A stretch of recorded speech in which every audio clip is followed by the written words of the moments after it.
was like someone had just dropped the atomic bomb and I was the only one left on the whole earth. And all I could think of was, what am I gonna do, my family? I'm by myself, everybody's gone.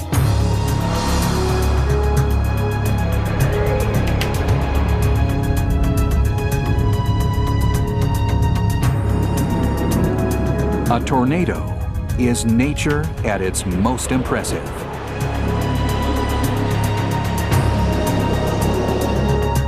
It's only when tornadoes and humanity intersect that there is disaster. Before modern-day meteorology and electronic communication, hundreds would die from a single tornado that they never saw coming. Today, weather forecasting, outdoor warning devices, and mass media usually ensure that people have enough time to take the action needed for survival. However, if you utilize all those other routes of warning and people don't know how to take shelter, then you still fail. The first step toward personal safety is being aware of changing weather conditions. Watches and warnings are officially issued by the National Weather Service, and it's important to know the difference between those two. A watch means that the conditions are right for a thing to happen. Watches could be issued for tornadoes, for severe thunderstorms, for winter storms, whatever the case might be. A warning, on the other hand, means that that thing is happening right now. That is particularly important for tornadoes. Though winds can exceed 300 miles per hour in a tornado, it isn't usually the wind you should be worried about. See those missiles? Those pieces of wood that are just jammed in there from the force of that 318 mile an hour wind. Earlier this morning I had a cup of coffee. I usually do that in the morning. Typically that cup of coffee doesn't hurt anybody. But if you stop and think about that cup, it's an everyday object. But if it's propelled at you by a 218 mile an hour wind from an F5 tornado, that cup of coffee becomes a missile capable of killing you. The first rule with regard to tornadoes is know that underground is the best shelter. The next best place is a small interior room on the lowest level of the structure, putting as many walls between the outside and yourself as possible. Typically, the roof is lifted off the top and the exterior walls collapse, or the other thing that happens is really big stuff gets blown into the building and knocks it over. Especially vulnerable are manufactured homes, which are ill-suited to withstand high winds and windborne debris. Hopefully your manufactured home park has shelters available to it. And the first thing you want to do is check and make sure that you know where that shelter is, that you get to it, preferably walking, because otherwise you're going to have the problem with cars parked around the shelter and you may not have access, and that you get to it in the right amount of time. Remember, keep paying attention to the weather conditions. If there's a watch issue and there appears to be the development of severe weather in your area, you need to look at probably getting away from that manufactured home. The key is you need to be ready to take action early, because those circumstances you're particularly vulnerable in. And what if you're away from home when a tornado threatens? If you are in your automobile, if you can see the tornado and you can't see it move, the odds are it's coming directly towards you. So you need to move away from the tornado at right angles. If you're in a more urban setting where you don't have a choice of 4 clear directions of travel, that's where you need to start looking for that low area. Get to that area where you're going to be below the windborne debris. Now, we've got to remember, typically there's another hazard that occurs with tornadoes and windborne storms, and that is rain, frequently heavy rain. So my advice is find that low spot to take cover, but don't survive the tornado to be drowned in the flash flood that may come with it. And while highway overpasses might seem a convenient place to hide, Typically, you should not try to take shelter up there, particularly if you're in the direct path of a storm, because you don't have protection from that wind-borne debris. If you're at work, you should apply the rules similar to if you're at home. That is, the best place to take shelter is underground. If you can't get underground in your place of work, the next best place is the lowest floor of the structure in an interior room, putting as many walls between you and the outside as possible. What can you do now, before the storm hits, to prepare for a tornado? You should understand how to get information about severe weather. And I cannot overemphasize, for example, the importance of the NOAA weather radio system. That's one of the best ways to get information about the occurrence of severe weather. If you're building or renovating your home, ensure that wind-resistant building techniques are used. And for an extra measure of protection from the storm, consider constructing a safe room, a reinforced room in or attached to your home. The principle is really fairly simple. Build a smaller section of an overall structure that has increased wind resistance and that has increased protection factor, if you will, from wind-borne debris. And if we can keep you protected, we're going to keep you alive. The key to surviving a tornado is knowing how to respond when nature threatens. At that critical moment, when nature and people collide, survival depends on you. Don't block out the messages that Mother Nature is sending. If you walk outside and the sky is pea soup green and the little hairs stand up on your arm or on the back of your neck, you know, Mother Nature is trying to tell you all is not well with the weather.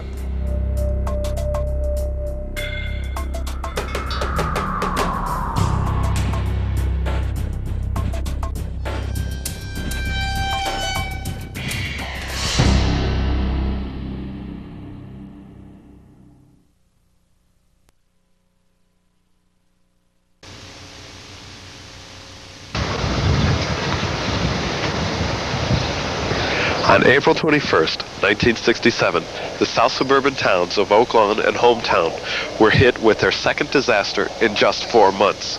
In January, a snowstorm crippled Chicago and the surrounding communities for days.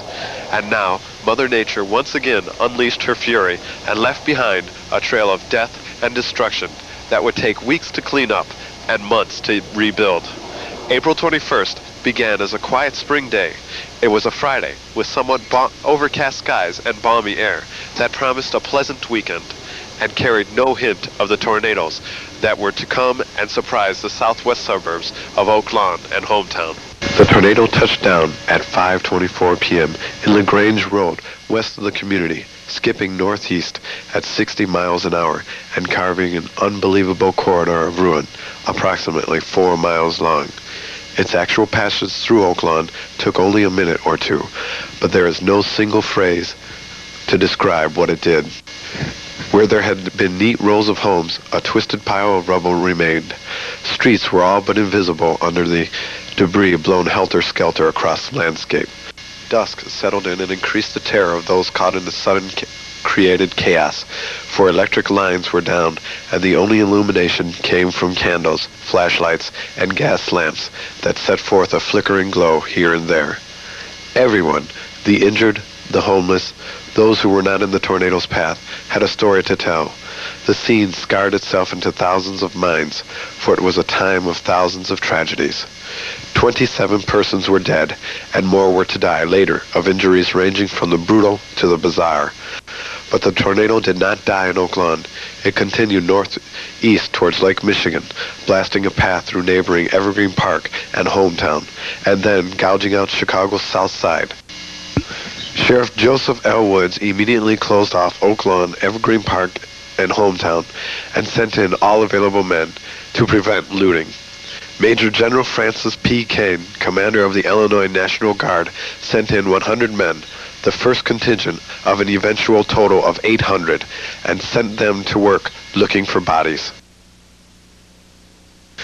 The Johnson Phelps VFW post at 5210 West 96th Street, where a party had been planned that evening, was set up as a temporary morgue. Oaklawn's mayor at the time was Mayor Fred M. Dumke, a stocky, balding man. He would be the tower of strength through the weekend, foregoing sleep to crisscross the village again and again and promise help to those who needed it. Hospitals expanded their emergency staff and became scenes of feverish activity. Christ Community Hospital, located in Oaklawn, handled 178 people, of whom 57 were admitted with serious injuries. 9 were dead on arrival, and others were transferred to Holy Cross Hospital in Chicago. At Little Company of Mary Hospital, where the emergency generator was used for 3.5 hours after the storm damaged power lines, 200 patients were treated during the long night. 100,000 people were without electricity, power, and Commonwealth Edison Company dispatched crews totaling 2,500 men into the areas where trees, rocketed debris, and the winds itself had toppled power lines.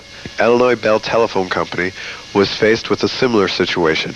It counted 17,500 lines down in and around Oaklawn. The Twister had touched down first at 95th Street, just west of Ridgeland Avenue, flattering the 100-foot screen of an outdoor theater. Moving northeast, it blew through with the noise of a freight train, leveling a shopping center and shearing corners off Oaklawn Community High School. Crunching through the town, it indiscriminately ripped off roofs and smashed into more than 600 homes and businesses. As darkness fell upon the communities, all the residents could do is wait for tomorrow. The next day brought hundreds of volunteers into the area to help look for bodies and to begin the cleanup efforts. From Indiana, a group of 50 Mennonite men came to the village of Hometown to help clean up. They would spend the next 10 days there. All they asked for were 3 meals a day. They would clean up block after block of debris, picking up everything in their sight and making the streets clean enough to eat off of. In the village of Hometown, the VFW Hall became a 24-hour restaurant through the next 6 weeks, as they provided hot food 24 hours a day for 6 weeks to the workers and the volunteers and the homeless in the community. Governor Kerner flew to the scene from Springfield with Francis S. Lorenz, State Public Works Director, and William H. Morris, Chief of the State Police. After meeting with Dumke and other officials to discuss what needed to be done, Kerner and his aides set out on a walking tour to inspect the damages themselves. Meanwhile, Mayor Daley turned damaged areas of Chicago and also sent in his top aides to Oaklawn to arrange for the loans of equipment to clear away debris. The grisly task of identifying bodies of victims continued through the day, but the initial grief and shock had given way, for most, to a new attitude. As a hastily organized but smoothly functioning volunteer aid effort continued, many residents looked over the wreckage and determined to rebuild. Heavy equipment rumbled through the wreckage, clearing it away, even as residents tried to salvage the few items that remained. A sofa here, a photo album there, and their valuable papers. The cleanup effort continued through Saturday, while National Guardsmen and police patrolled Oaklawn streets to guard against looting and turn sightseers away. The initial phase of rebuilding was perhaps a curious one. Man-made demolition had to follow the natural disaster. Heavily damaged buildings had to be razed and burned down so that a fresh start could be made. Carl Fritz, Oaklawn Building and Zoning Commissioner, made a block-by-block check of all standing structures with the aid of his staff and 19 other inspectors from as far away as Evanston who had offered their assistance. Right behind them were demolition crews. A home or garage or a business to be torn down was marked with 3 big red X's, and by Monday the crews were well on their way to demolishing the 100 that had been taken down. More than 500 other buildings were heavily damaged, but rebuildable. Where damage was minor, volunteers, carpenters boarded up windows, patched roofs, and made other repairs so people could move in. The storm that created the tornado in Oaklawn and Hometown was a storm that had passed over the Chicago area during the day and reached Oaklawn that evening, leaving in its path a total of 7 tornadoes. Here are the statistics. Oak Lawn, dead, 32. Injured, nearly 500. Houses destroyed, 129. Houses damaged, 365. Estimated dollar lost, more than $20 million. Belvedere, dead, 21. Injured, 464. Houses destroyed, 127. Houses damaged, 379. Estimated dollars loss, nearly $25 million. Chicago, dead, 1. Houses destroyed, 23. Houses damaged, 566. Estimated dollars lost, $2 million. Lake Zurich, dead, none. Injured, 13. Houses destroyed, 116. Houses damaged, 120. Estimated dollars lost, $2 million. Barrington Hills, dead, 1. Injured, 100. Houses destroyed, 24. Houses damaged, 343. Dollars lost, 500,000. Stone Park, dead, 1. Injured, 10. Houses damaged, 20. Woodstock, 40 persons injured. Great Lakes Naval Training Center, 7 residents damaged, estimated loss, $50,000.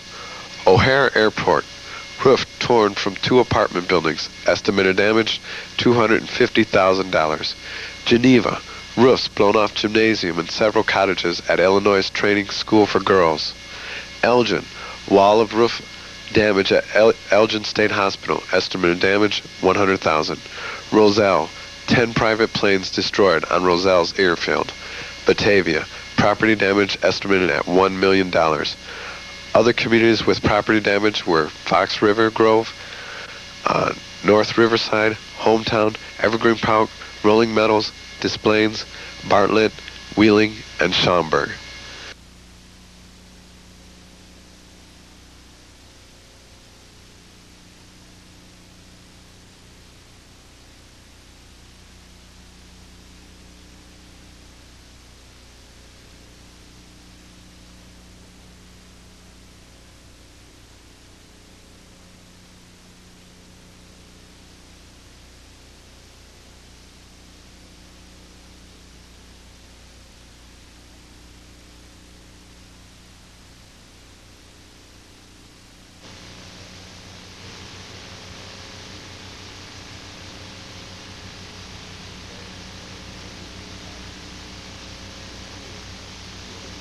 The schools that were destroyed by the tornadoes have since been rebuilt.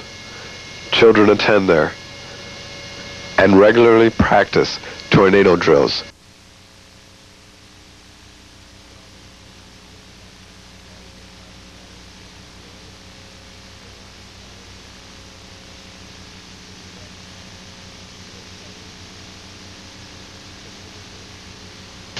The neighborhoods where there had only been foundations left after the tornado struck have also been rebuilt.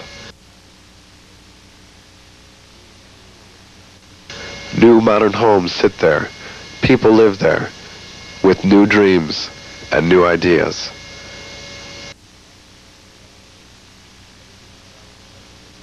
But in the shadows and the back of their minds is always that fear that another tornado might come.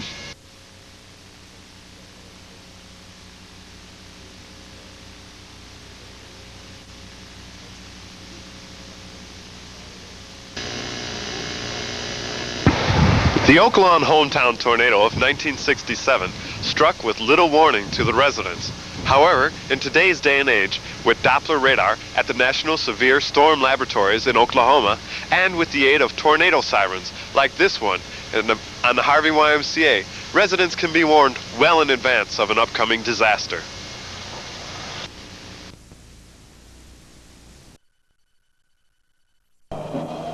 It was a most unusual day.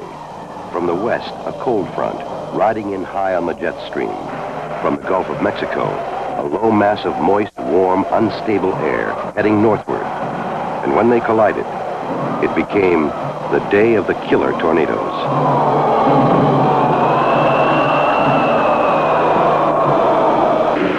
From early morning, the Weather Service warnings were out.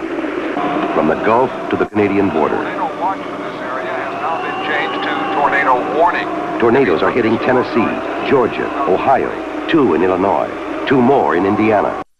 They're sighted near Hardinsburg, Kentucky, heading toward Brandenburg, a sleepy little river town 25 miles southwest of Louisville. At the radio station, just west of town, announcer Bill Byrne receives a telephone call telling of its coming.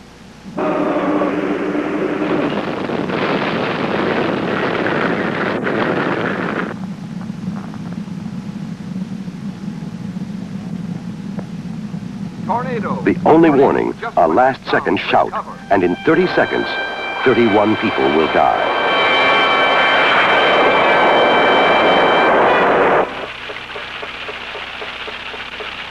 In Louisville, upriver, an alarm sounds in the newsroom at WHAS, the local emergency broadcast station. The severe thunderstorm warning has been changed to a tornado warning for Metro Louisville, Jefferson County, including Meade, Fire Department, Bullitt County, and the southern Indiana counties. We have a tornado reported on the ground in the Brandenburg vicinity, and it's headed toward Louisville. We think the siren should be activated at the present time. Okay, hit the yellow alert.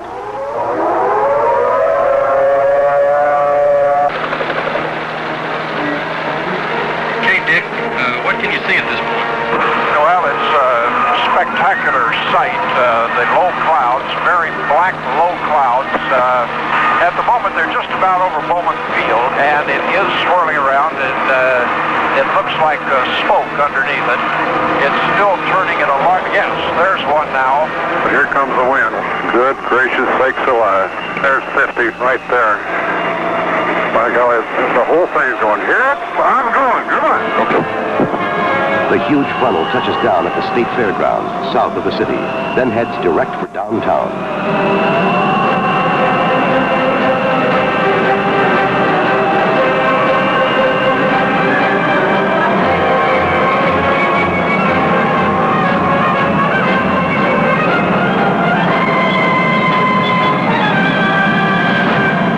90 miles northeast at the Cincinnati Airport. This is Cincinnati weather. Hamilton County Radio. Go ahead with your traffic. The Versailles, Indiana says he's just been picking up numerous reports to funnels dipping up and down. Attention all cars and departments and all county broadcast. Macaron, Cincinnati, Hamilton County Civil Defense. The National Warning System alerts Leora Macaron, the County Civil Defense Director. Civil Defense to Weather Service. What is the location of the tornado? 13 miles southwest of Greater Cincinnati Airport, moving toward the northeast, 50 miles per hour. Okay, I'm going to sound the sirens. Is this a test? What's the matter with the sirens? Are they stuck? What do we have to do to get these damn sirens turned off? This is not a test. At WCKY, the local emergency broadcast station. The National Weather Service says it has sighted a tornado near the Greater Cincinnati Airport. Here is the National Weather Service with the latest report. It is a funnel cloud. It looks to be about 200 feet off. No, now it is touching the ground. What is it doing now? Heading directly toward Hamilton County.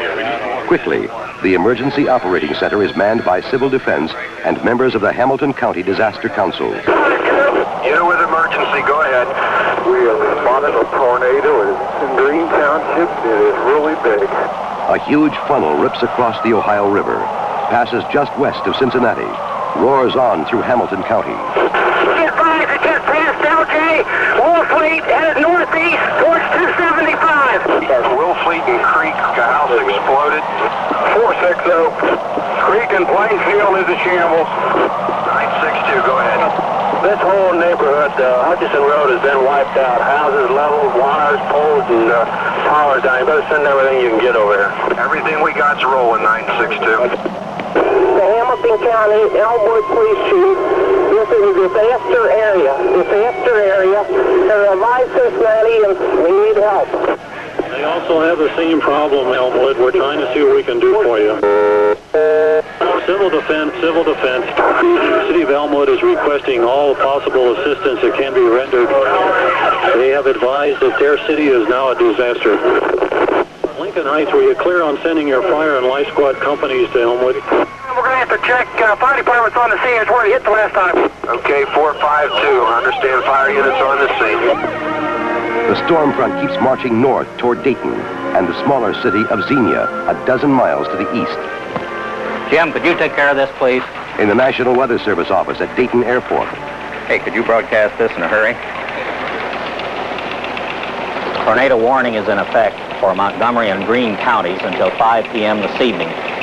Radar report indicates a possible tornado sighted 25 miles northeast of Cincinnati, be moving to the northeast at approximately 50 miles an hour. In the newsroom at station WHIO, weatherman Gil Whitney is watching his radar. This is what I think it is. We better do something about it, Skip.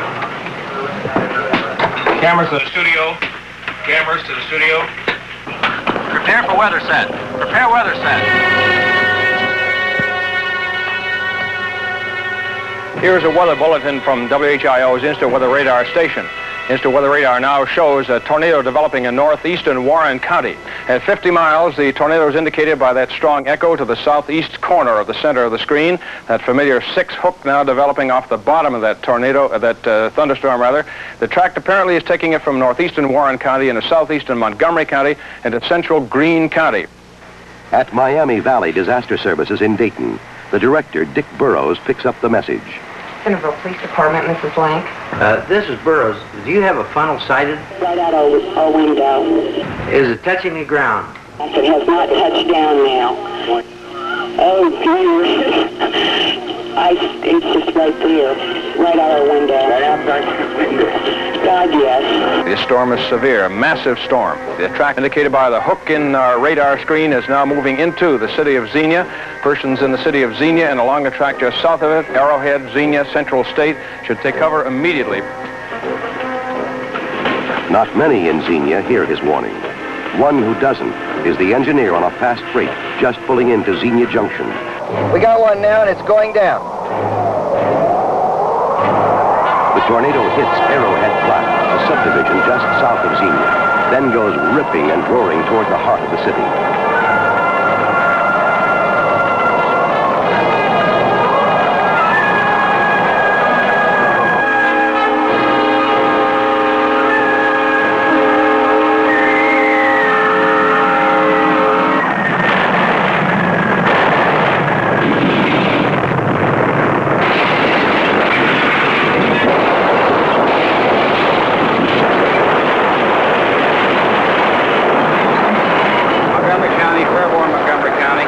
Yes, sir. Go ahead, Fairborn.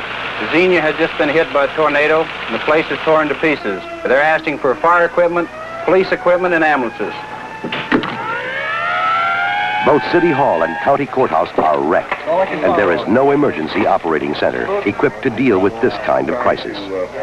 Bob Stewart and his staff find an undamaged office in the Greene County Jail and go to work by flashlight.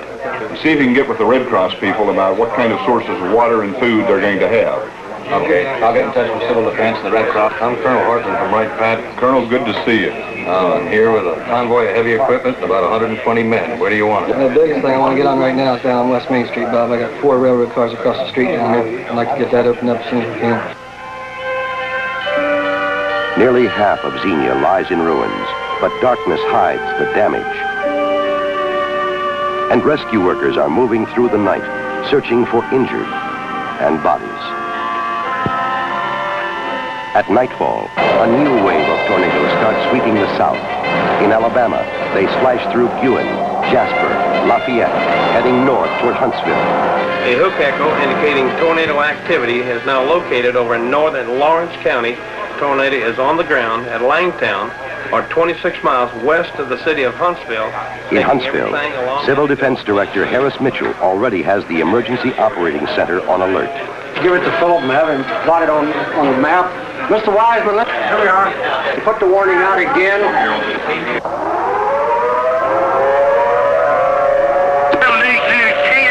We got a spotted headed our way. This thing is probably up above Harvey's. You can see it when the clouds flash. It is down. The injured begin pouring into Huntsville Hospital. We need some help up here. We've had 4 different tornadoes to hit us, and there's another one on the way. Can you send us up some blood by Highway Patrol? At 10:50, an enormous news tunnel tornado airplane. It's coming just about straight in toward the parkway now. The tornado keeps coming through the heart of town, directly toward Huntsville Hospital.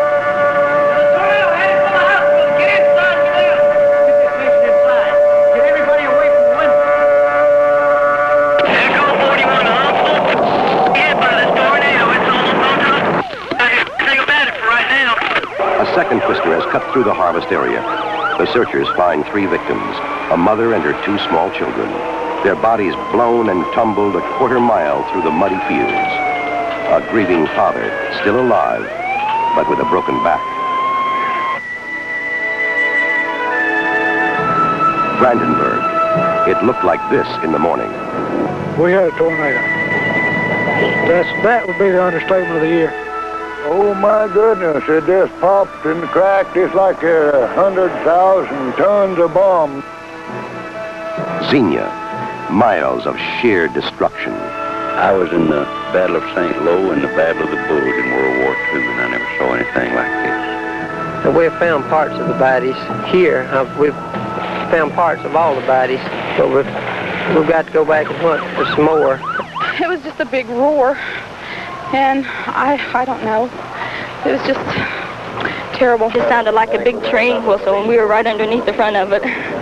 I've never seen anything like it, and I don't want to again.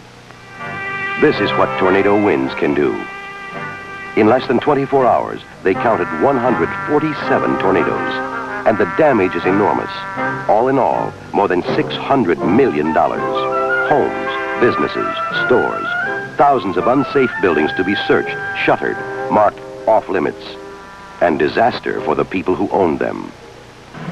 What can you do? We've lost everything that we've had. Help will be needed.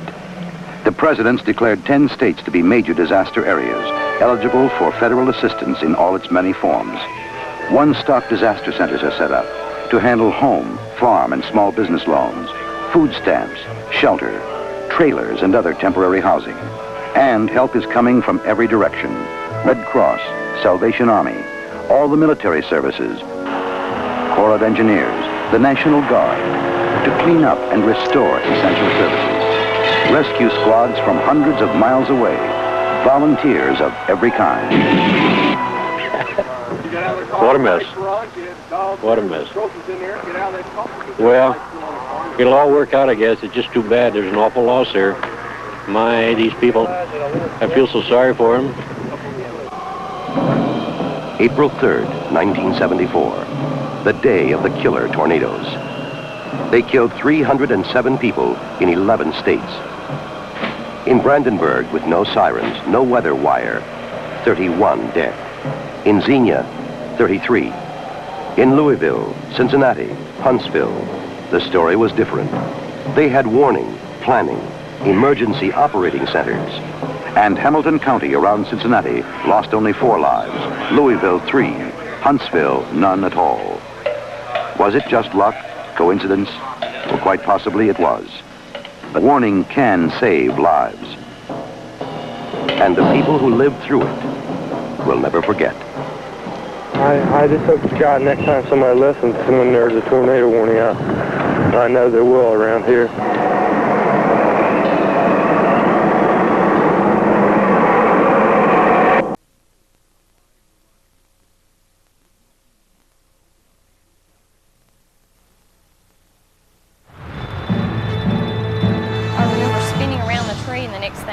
We were sitting up on the curb. This is KMKS FM 92.1. Matagorda County Judge Bert O'Connell received notice of a side area emergency. We started crying because we was thinking of the other people's lives that we saw float down the river. The bombing is rumored to be the work of an international terrorist organization. More details will follow. The whole truck and the whole freeway were on my legs. I was just starting to give up. It is official and it is very real, and we are now under a hurricane warning. Behind what used to be the shopping center is the Westbury and Waterford Street. In fact, more than a dozen countries are believed to be working on nuclear weapons programs.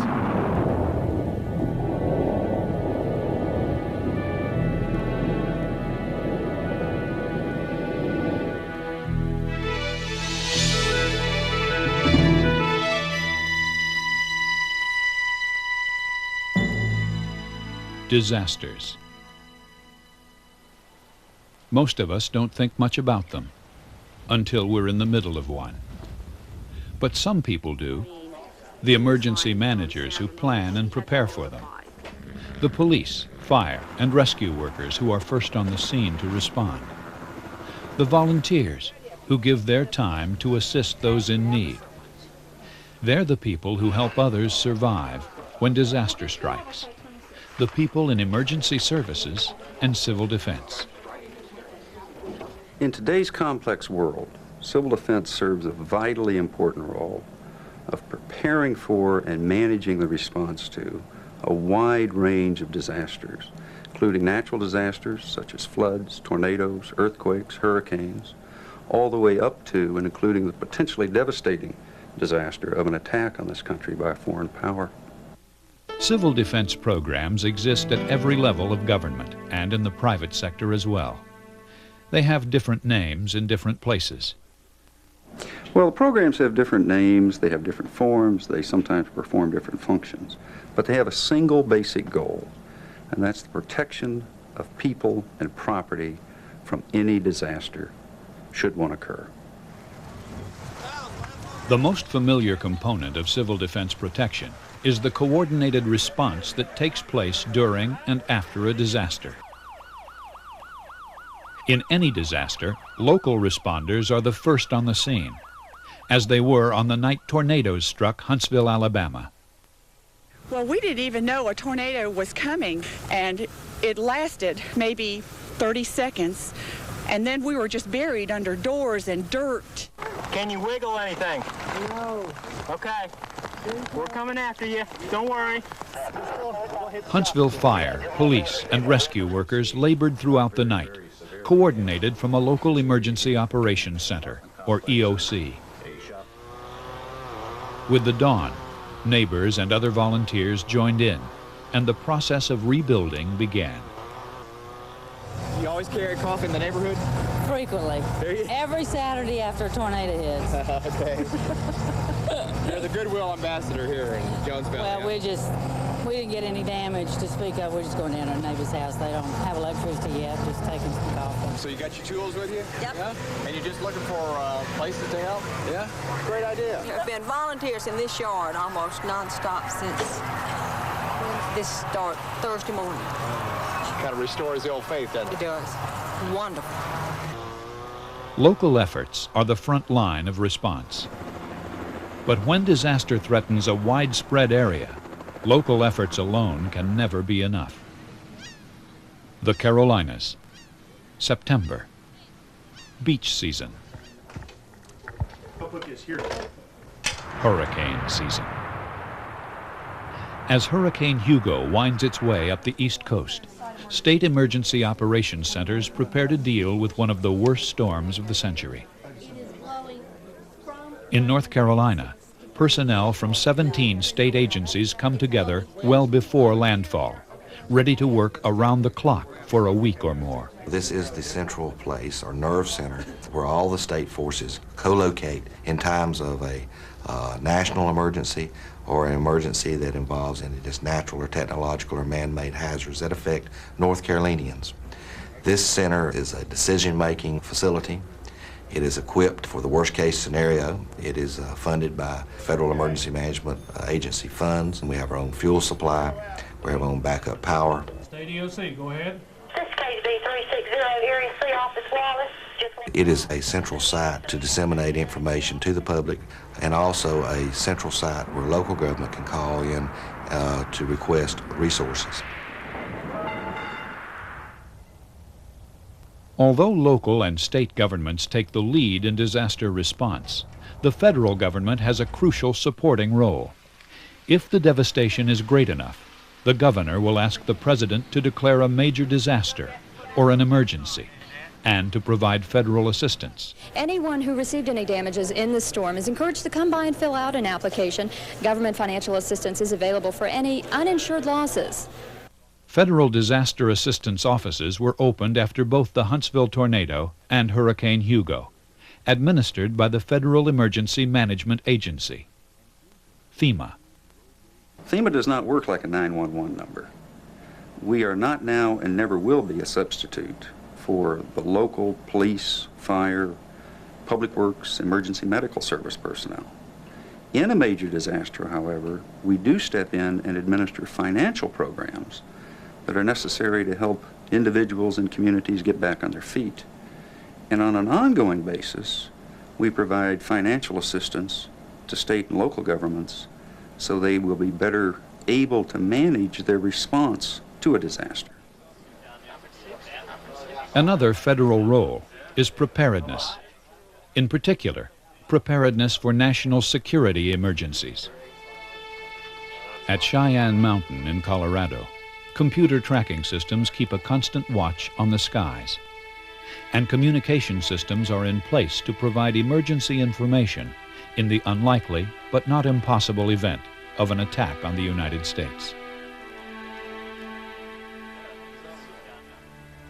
And all across the country, states and many localities have been provided systems and equipment to track and monitor the most widespread danger to the population: radiation. Working with local jurisdictions, state and federal officials periodically test these radiological monitoring systems. In Harrisburg, Pennsylvania, the computer screens at the state EOC have been reconfigured to simulate a post-nuclear attack environment.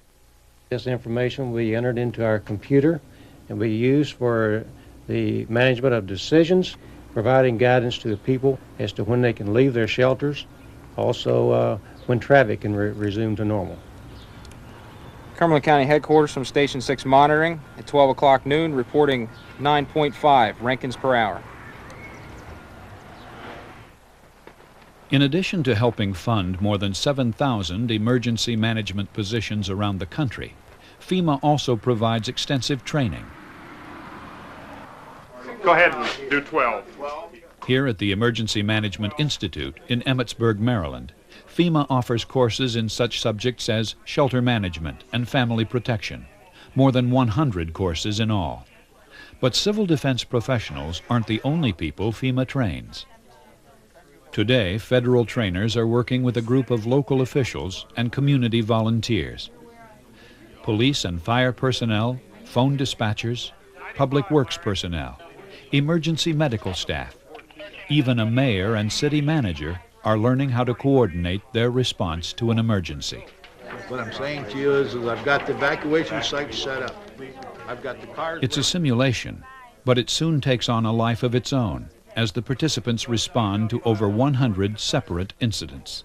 Okay, we just sent in 49. Okay, Phil, 50. What we find is that if we do our job right, then the people that are in these rooms hear what they would hear in a real incident, which is emotional response from people excited. Our job is to make what they hear, what they are dealing with, as real as possible.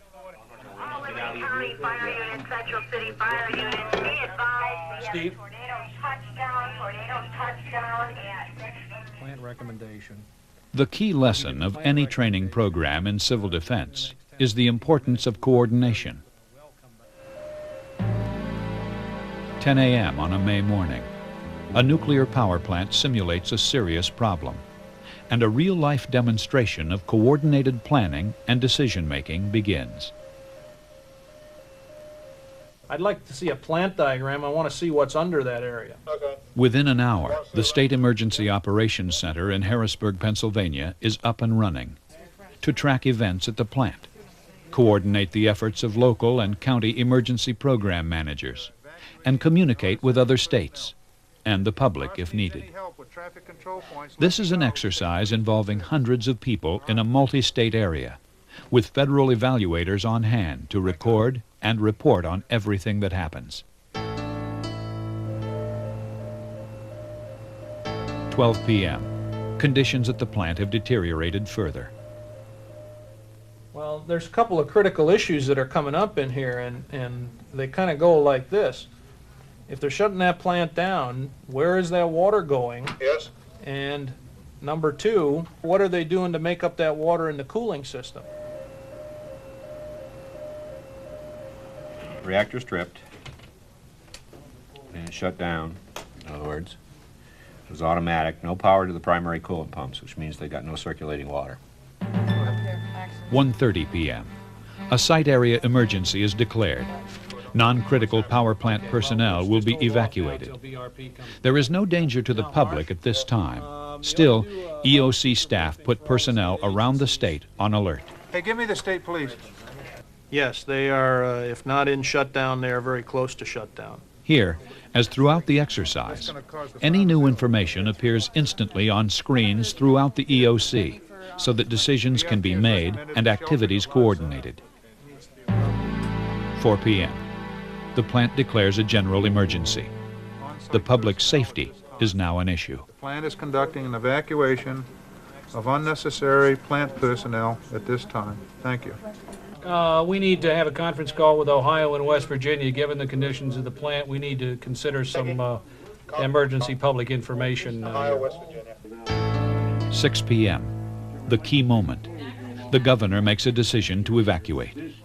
If this were a real emergency, the emergency broadcast system would be activated in several counties to alert the public.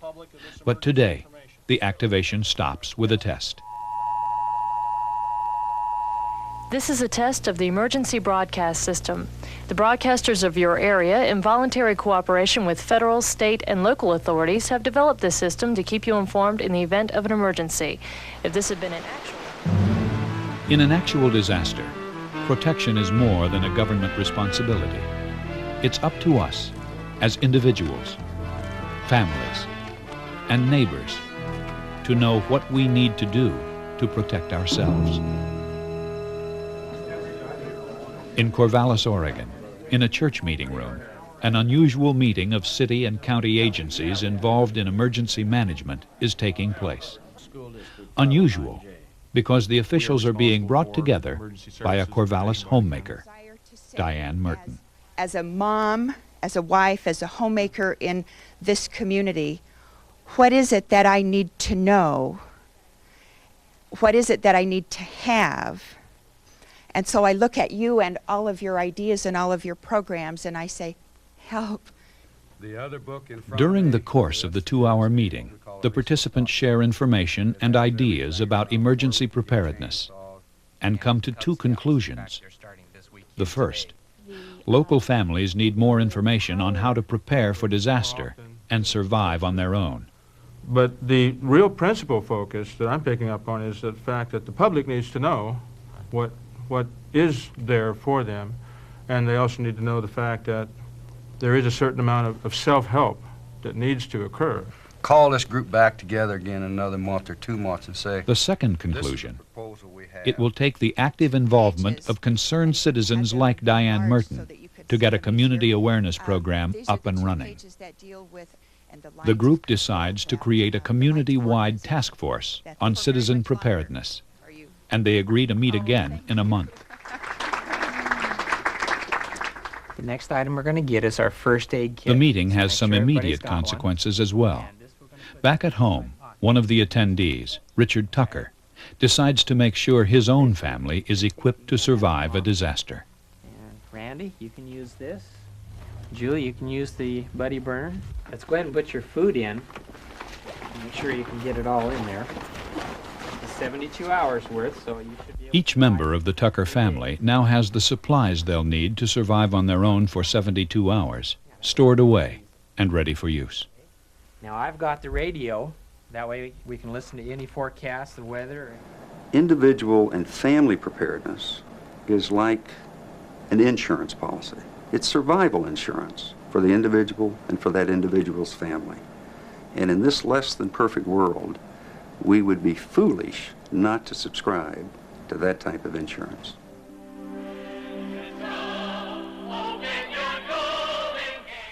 People in the San Francisco Bay Area are also taking disaster planning more seriously these days.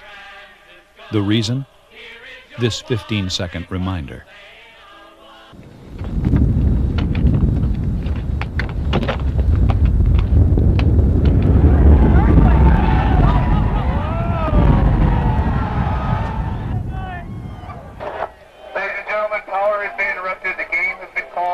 During the earthquake and the days and weeks that followed, The people of the Bay Area learned firsthand that when disaster strikes, emergency response is everybody's job.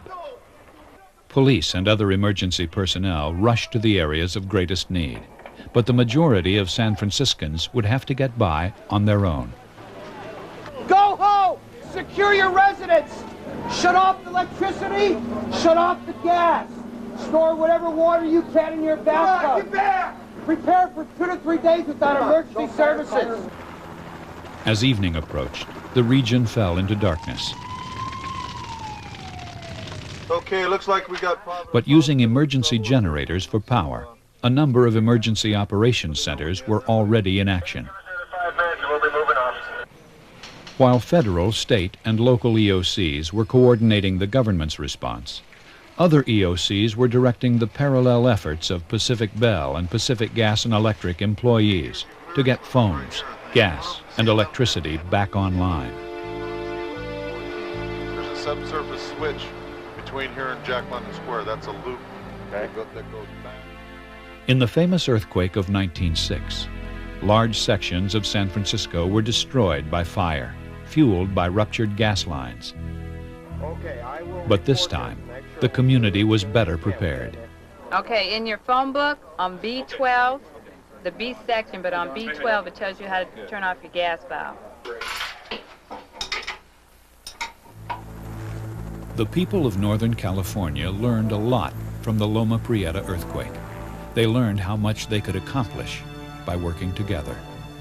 They learned some things they needed to do differently. And they learned how much emergency preparedness can mean when disaster strikes. It was horrible. It was absolutely horrible. It was the worst thing that's ever happened to me in my entire life. I was scared to death. And, you know, people don't think about these things. They don't think about the fact that you have to be ready for them, but you really do, because you never know when it's going to happen. It's not a question of whether it's going to happen or not. It's when. The Federal Emergency Management Agency has a number of booklets available on what people can do to prepare for disaster. Here's something you can do right now. Write the Federal Emergency Management Agency for a free 72-hour emergency preparedness checklist and a list of other federal publications. Write to FEMA, Office of Civil Defense, Post Office Box 70274, Washington, D.C., 20024. Do it today, before disaster strikes.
It was a quiet December morning. Heath High students returned to school after the Thanksgiving break. A prayer group met in the lobby. And then, chaos. 911, what is your emergency? We have had, I think, gunfire. We've had a tragic accident at the Heath High School. Where? In the lobby of the high school? In the lobby of the high school. He pulled a .22 Ruger semi-automatic weapon out. It's just bang, bang, bang, bang, bang, bang, bang. He just stopped, and I ran up to him, and he just kind of slouched down, dropped, and I grabbed him, and I just picked him up, and and he just shaking him. I was like, "What are you doing?" In preparing, there's no way that I think anyone in this profession prior to what has happened recently ever made preparations for shootings. I think we had a general overall preparedness plan And in the general overall preparedness plan that we had drawn up, we followed through with that, and that is that the janitors would lock down the door. You know, when we called it code red, the janitors would lock down the doors.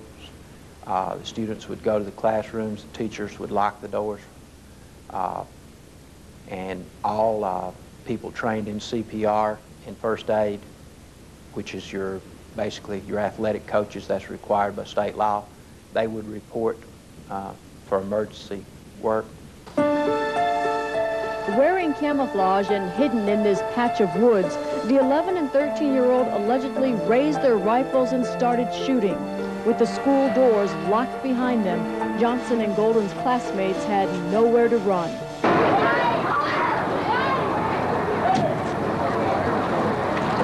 Prior to the incident at school, we did no planning with any of the emergency services. Looking back, you know, that I wish we had it, but we didn't do any at all. A suburban Denver community shaken to its core. At least 2 young men storm a high school firing weapons and tossing explosives. Police respond with a massive show of force and begin to retake the building room by room. Some students manage to escape. More than a dozen are wounded. Others, including 2 suspects, are dead. Every principal and every superintendent needs to have a plan for unusual occurrences in their facilities. The easiest one to look at is the school building itself and the school principal's own emergency plans for his staff and faculty. Those plans can be developed, and frequently are well developed, from the perspective of the school staff. But frequently they don't involve the other emergency services. Those plans are not worked with the fire service. They're not worked with the emergency medical services. They're not worked with law enforcement. So what we like to look towards is that each building principal, probably in the summer when they go to review those things to get ready for the school year, that they tune them up for any changes in the facility, any remodeling that has occurred over the last year, any changes in uses of different parts of the facility, and then sit down with fire and with law enforcement and the emergency medical services together so that there's not 3 or 4 separate plans for that building, but there's one integrated plan that brings all the needs that the principal has for the safety and security of their staff, and then facilitates the best response, the most efficient response, the most effective response by fire, law enforcement, and emergency medical services. If I had to characterize or describe the teachers, the best way that I can do this, and I mean this with all sincerity, I always thought I knew what heroes were. Took on a whole new meaning after that day. It's not John Wayne anymore. It's a bunch of teachers, just like I was a teacher, just like a lot of us were and are. They did things, extraordinary things that I think people under fire who were trained to do it in combat would have trouble doing. They did it automatically, they did it selflessly, and they saved some lives. The role that the teaching staff played initially was to get the children to safety. I don't know how they functioned stepping over bodies and screaming children, blood everywhere, but they took care of the children, got them to safety, and then they collapsed. But that, I don't see how they done it, but they did it. And so this is a condition that do things that you think you could never do, well, they did it.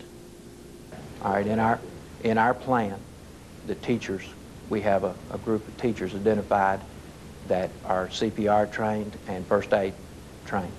And they responded immediately to the office, and they put on their rubber gloves, and they were giving CPR and bandaging students and trying to keep students from going into shock and using blankets and tourniquets, and there was really no talking involved. They just every student was being cared for by at least one teacher, and in some cases 2. The school administration, staff, and faculty were heroes throughout the whole Columbine incident. As Coach Sanders could have easily been out of the building and safe, but instead he was dealing with children in the cafeteria He went upstairs and was dealing with children upstairs, getting them into classrooms, getting those classrooms locked down when he was shot. We have countless cases of administration, janitors, cooks in the kitchen, teachers who were working close with children, getting them sheltered and getting them out of the building. Many kids were leaders. Many students were leaders, helping getting other kids out of the building, locking the classrooms that they took shelter in, communicating on the phones back out, and using their own cell phones to communicate back out to emergency responders because they were holed up, hiding from the shooters in the building. When the shooting call came from the cafeteria area to the office, Frank DeAngelis, the principal, left his office and went towards that area, towards that cafeteria library area. He came around a corner, did see the Klebold and Harris, and he was shot at. He returned to his office and grabbed his secretary, and they left the building. She did bring a 8.5 by 11 floor plan of the building. And once they left the building, then the principal went straight to the command post where this Captain Armstrong and a battalion chief from the fire department and a lieutenant from the Jefferson County Sheriff's Office were putting it together at the command post.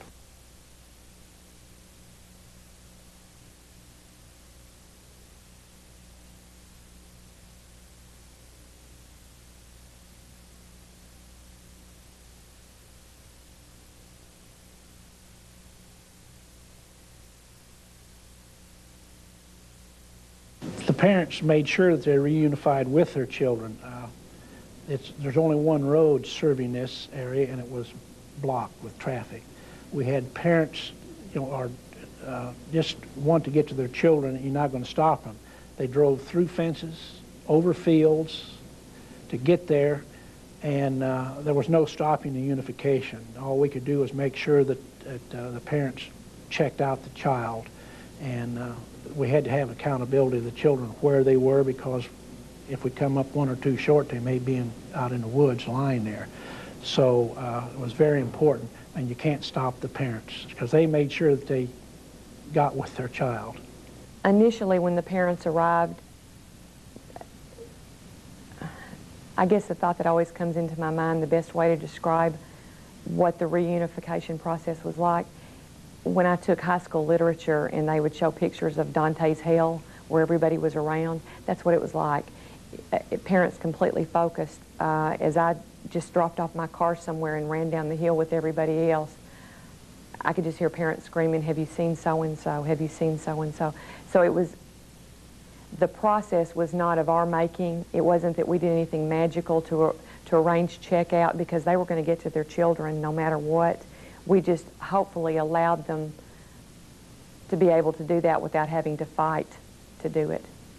When parents heard over the scanners that there had been a shooting at Heath High School and that several students were involved, several students were shot, parents immediately left their jobs, left their homes, and just came to the school.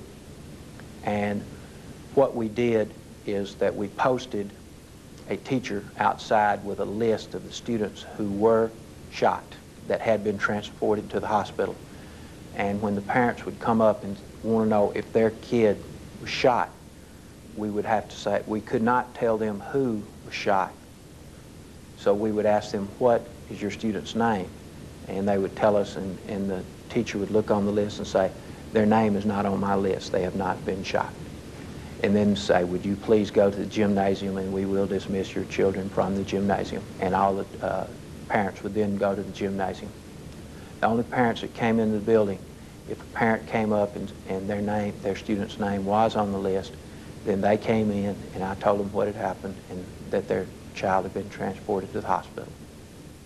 The kids that were not injured were funneled over a set of fences into a cul-de-sac, and school buses then were brought to that cul-de-sac. They were transported to Leawood Elementary. Leawood Elementary became our accounting point, where the kids were taken by school bus from the various areas around Columbine that they had evacuated to Columbine, where the principal at Leawood and her staff started doing the lists of students that were arriving.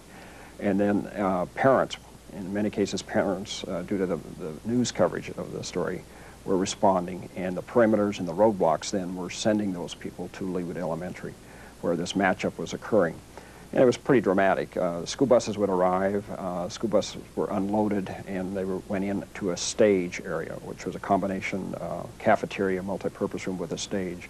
So the kids would be coming out on the stage, and parents were throughout the room, and there were very many emotional matchups there. What did you see? You have blood on your hands. Everyone around me got shot, and I begged him for 10 minutes not to shoot me. And he just put the gun in my face and started bleeding everywhere and started laughing, saying that it was all because people were mean to him last year. Who were these people? I don't know. You saw other people get... He did it right in front of us. We hid in this closet with another boy and a teacher, and then we just heard all the gunshots, so like all the kids getting shot, and we didn't know it was the kids. We thought it was the computers, but it was the kids getting shot. And then we saw everybody running out like 10 minutes later, so we ran out to the police cars, and there were just like a ton of kids covered in blood. What were you guys thinking? This can't be happening to our school. I know, we don't... I don't know. You should be safe at school. What role did the media play? The initial hours, they almost sunk us. I can't describe the piranhas of the media, how they came out there. We tried to get them off, and they were hollering First Amendment. You can't do this. We had no idea. So with the counseling that evening, we didn't expect many people to come in that evening, but we had between 600 and 700 come in. And the media, they were there, probably 200, with cameras, lights, helicopters. And as the students and parents would come in for counseling, they would swarm them. We had to get the police to hold them back to come in. And the children were in crying. They were re-traumatized by the media. They wouldn't clear it off. And they tried to get into counseling centers. So Linda had to get the police to get them out and clear everything away. And they would disguise them to pretend they were parents to get in. And so to meet with the sheriff and the superintendent to find a private place, we had to put a police officer on the door of the boys' restroom. We went in the restroom. I think it's real important to keep in focus about the media that only about 10% were probably intrusive and stepped over the boundaries. Of course, from where we were working at in a counseling standpoint, the initial few hours, we all have horror stories about it. To me, the very, very worst was the helicopters that would come in after dark, and they would literally put their searchlights upon a parent or preferably a crying child so that the people on the ground would know who to go to. And then they would swarm that child, they would swarm those parents and ask just absolutely inappropriate questions. So our initial dealings with the media were not particularly pleasant. In perspective, as I've had more time to think about it, they're a very powerful tool. We would not have been able to get out to people, you know, that we were going to have a 24-hour hotline set up, that counselors would come to them. We've never been able to do that without the media. So I think it has to work both ways. They need to understand what our jobs are, and perhaps we need to understand what they are supposed to be doing. After the incident, of course, the media was here immediately, or not immediately, but within 30 minutes. And you need to have a place for the media to go. And the media did go into a location, a classroom location, and a person would stay with the media. And then when I had definite information that had been checked and double-checked, then I would report that to the media, and that would then go out, and I would answer very few questions and then leave and then report back when I had definite information again. And the media stayed in a classroom. Again, in retrospect, I wished I'd had them in a room away from the main building, you know, where I'd had another area farmed. In the next day, the second day, we did have the media in the middle school gym, which was not adjacent to the high school, and all news conferences and all releases were from that middle school gym. And if anyone was not in the middle school gym, then they were not involved in any of the news releases or so forth. And no news cameras of any kind were allowed in the building first day or the second day while students were present. They were not allowed in the halls, and they did not have access to the crime scene. The Denver metropolitan area is about 1.5 million people, and it's a major media market. It's like the 14th largest media market in the country. And so anything that happens, we're instantly covered with the local media. We had 4 helicopters in the air. We had the tremendous pressure again on our perimeters, and then getting a media area set up away from the command posts and away from the school, away from those perimeters, and to get all those media vehicles out of the traffic lanes and into parking lots. So media response was instantaneous.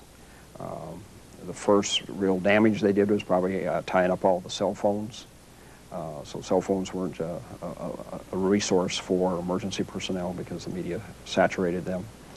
The helicopters were very noisy. We had a serious problem in the building of the fire alarm, overriding the, voice communications as well as radio communications. On the outside, then, we had the media helicopters that were almost as noisy as the fire alarm was on the inside of the building. And finally had to get FAA to issue a NOTAM and restrict the airspace to back the helicopters off so that the people on the ground could hear each other, and they could hear their own radios on the outside of the building, where they couldn't do that inside because of the fire alarms. We felt like it was real important for our students to be back in school, to I don't think students should be at home watching television by themselves under the emotional situation they were in. So that night when we got the crime scene, we had a maintenance crew that came in and patched the bullet holes and painted the walls. And the next morning at 8 in the morning, we had all our students in the building. We had over 95% attendance the second day. And we did not close the school. You want to get people back involved with that particular site as rapidly as you can, because if you don't, then it's going to be more difficult to go down and get them to come back. And this way, if they're there, then they're reintroduced. Matter of fact, they're reintroduced that night when we held a counseling right there at the middle school. We didn't hold it off campus. So there was less problem getting the children back because they came back that evening and the next day and so forth. It's important to have backup people. The superintendent at Westside at that time, Grover Cooper, has said to us many times in the past 18 months, a school administrator cannot go to 5 visitations and 5 funerals in 48 hours and still make decisions relating to the horrible things that you have to make decisions about on school. So that's the second thing. You need to be willing to have crisis coordinators and people from other areas come in to help you. Not for anybody to think that you're not doing your job, but so that you can do your job better. The map was a key issue and pointed out a weakness in planning. And fire services used to pre-planning buildings, and they do get maps and know those layouts. But law enforcement needs to have the maps as well, because quite often the fire service isn't in close when you have a firefight going here that lasted close to 45 minutes before the shooting was over. So the law enforcement had a need for a pre-planned packet, and each school needs to have a packet to take with them. You definitely need to have a plan. Now, will your plan meet all contingencies? No. But if you have a plan, and then you've gone to the trouble of writing a plan and thinking through a plan, when a crisis hits, you don't even have to go back and look at your plan. It comes to mind of what you're supposed to do because you've thought through the situation before. And when something like this happens, your decisions are instantaneous. These things happen within seconds, and you have to decide what you're going to do within seconds. People frequently have a mindset that it will never happen here. The community of Westside, it's very rural. It's consolidated from 3 different towns, small towns, consolidated. Their student body of approximately 1,700 students. and many people are related. There's not much mobility. Everyone pretty well stays there, and they know each other. And if you'd have told them this would have happened, they would have laughed at you. It did happen, and it had a tremendous impact on the community. Whoever runs a crisis of, be it a tornado or whatever, of a large magnitude, don't forget the community. The community is in crisis also. It is their school just as much as it is the students or the teachers. So don't forget the community. But the school is going to be traumatized and have post-traumatic stress disorder, PTSD, and they're going to be lingering longer in the community, and a year later is ready to move on. But the school isn't. Closure for the Denver metropolitan area and probably most of Colorado will take at least a couple of years. We had school open about 2 weeks ago, 10 days ago. The first day that Columbine opened, school had 38 satellite trucks in front of it. It is very much a very active issue. It is not reaching closure yet. We anticipate 2 years for us to get from April 20th, 1999 to some reasonable semblance of closure. We had the 38 satellite trucks in front of the building. The first day of school, there's been a number of threats, anonymous threats being mailed to a number of the secondary schools in Jefferson County, only in Jefferson County. None of the other school districts in the Denver metropolitan area have experienced these same threats, but they're having to increase even security today. We're 2 weeks into the school year. They're increasing security this week as a result of some of the threat letters at Columbine as well as other schools in that district, but not at other districts.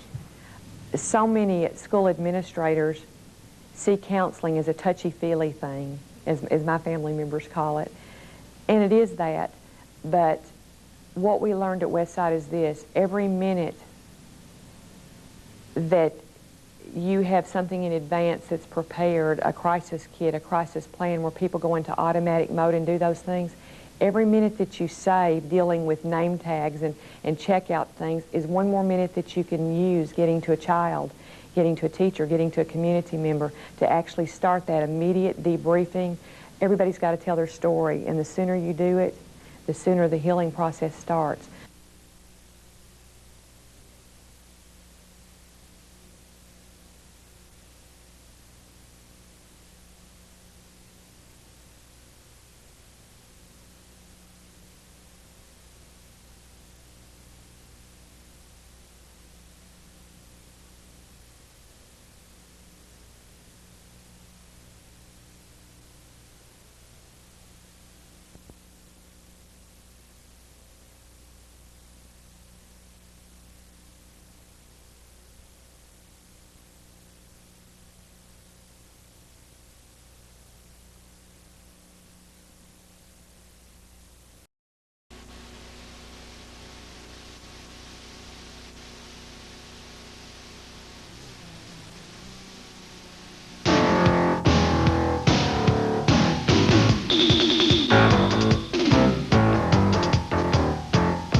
Hazardous materials incidents.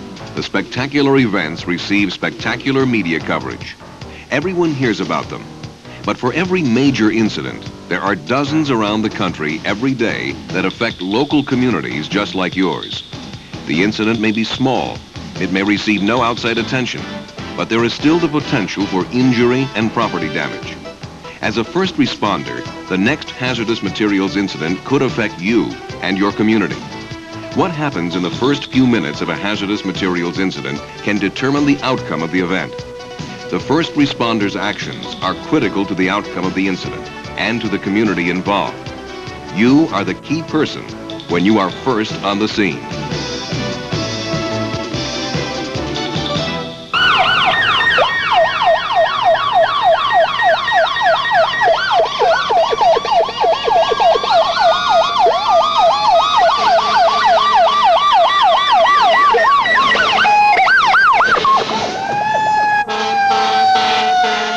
Firefighters, law enforcement officers, emergency medical services personnel. Regardless of your role in an emergency situation, the first responder on the scene of a hazardous materials incident is faced with some immediate challenges. You are of no use as a rescuer if you end up having to be rescued. So first, you must protect yourself. Your first line of protection is your safe approach to the scene. Resist the urge to rush in. Know what you're getting into, and use proper protective equipment at all times. Initially, you should assume that each incident involves hazardous materials and act accordingly. Prepare yourself to be safe. Identify the hazard, both to protect yourself and to guide you in the appropriate response to the problem. The scene must be safely secured to prevent danger to bystanders and reduce the impact of the incident on the surrounding area. A secure scene is a safer scene for all concerned. This is one call that you're not going to be able to handle alone, or in the traditional way you deal with most emergencies in your community. Do not hesitate to call for more help. It is important to obtain appropriate information. Advise your headquarters to call Chemtrec for specific product information and for assistance from the manufacturer. Advise your headquarters to contact the appropriate agencies with hazardous materials responsibilities. Your safety may depend on assistance from other agencies, so make those notifications as soon as possible. The key to safe handling of any hazardous materials incident is to minimize exposure to the chemical involved. If you must enter the scene, then you must have and use all of the proper protective equipment. You must also have sufficient information about the nature of the product involved. Don't approach the hazardous materials site unless it is absolutely necessary for rescue or urgent fire suppression. If you must enter the hazardous materials incident area, ensure your safety by spending as little time as possible in the exposure or contact area. So keep in mind everything you've learned in your own departmental training, but never forget, hazardous materials change the rules of the game. We've all been trained to take quick action in an emergency, to respond and to deal with a situation. But a hazardous materials incident may be the time when quick action could put you out of action. In a hazardous materials incident, the right action is the safest, not necessarily the quickest action. Rescue 7, respond. Report of a two-vehicle accident on the farm road near James Pond. Timeout 11:45.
A quick response, but not the safe response. This crew is in danger.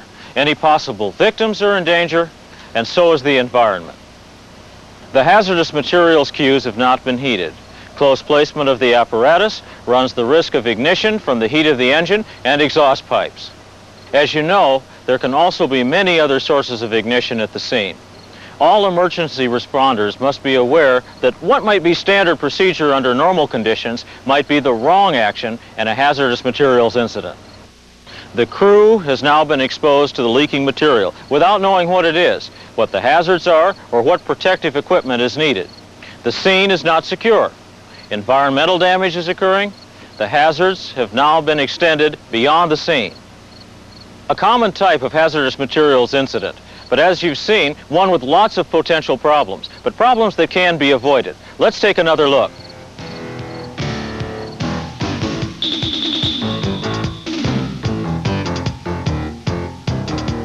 Engine 7's on the scene. We have a car involved with a tank trailer with a leak. Have all units hold up till we find out what we have.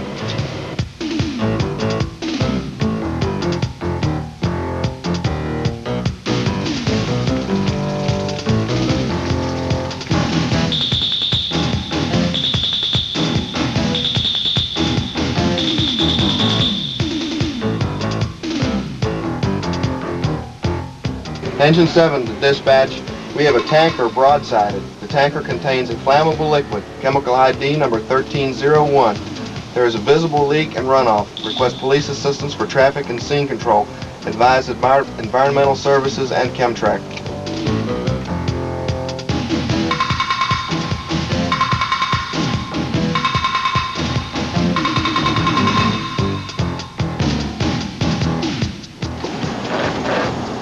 Engine 7 to dispatch. We have verification from the shipping papers that the product is vinyl acetate.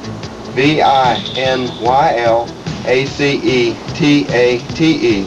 It's being shipped by Sam's Chemical out of Dover, Delaware to Carl's Chemical in Norfolk, Virginia. Be advised we will follow guide number 26 of the Emergency Response Guidebook until you advise further information and instructions.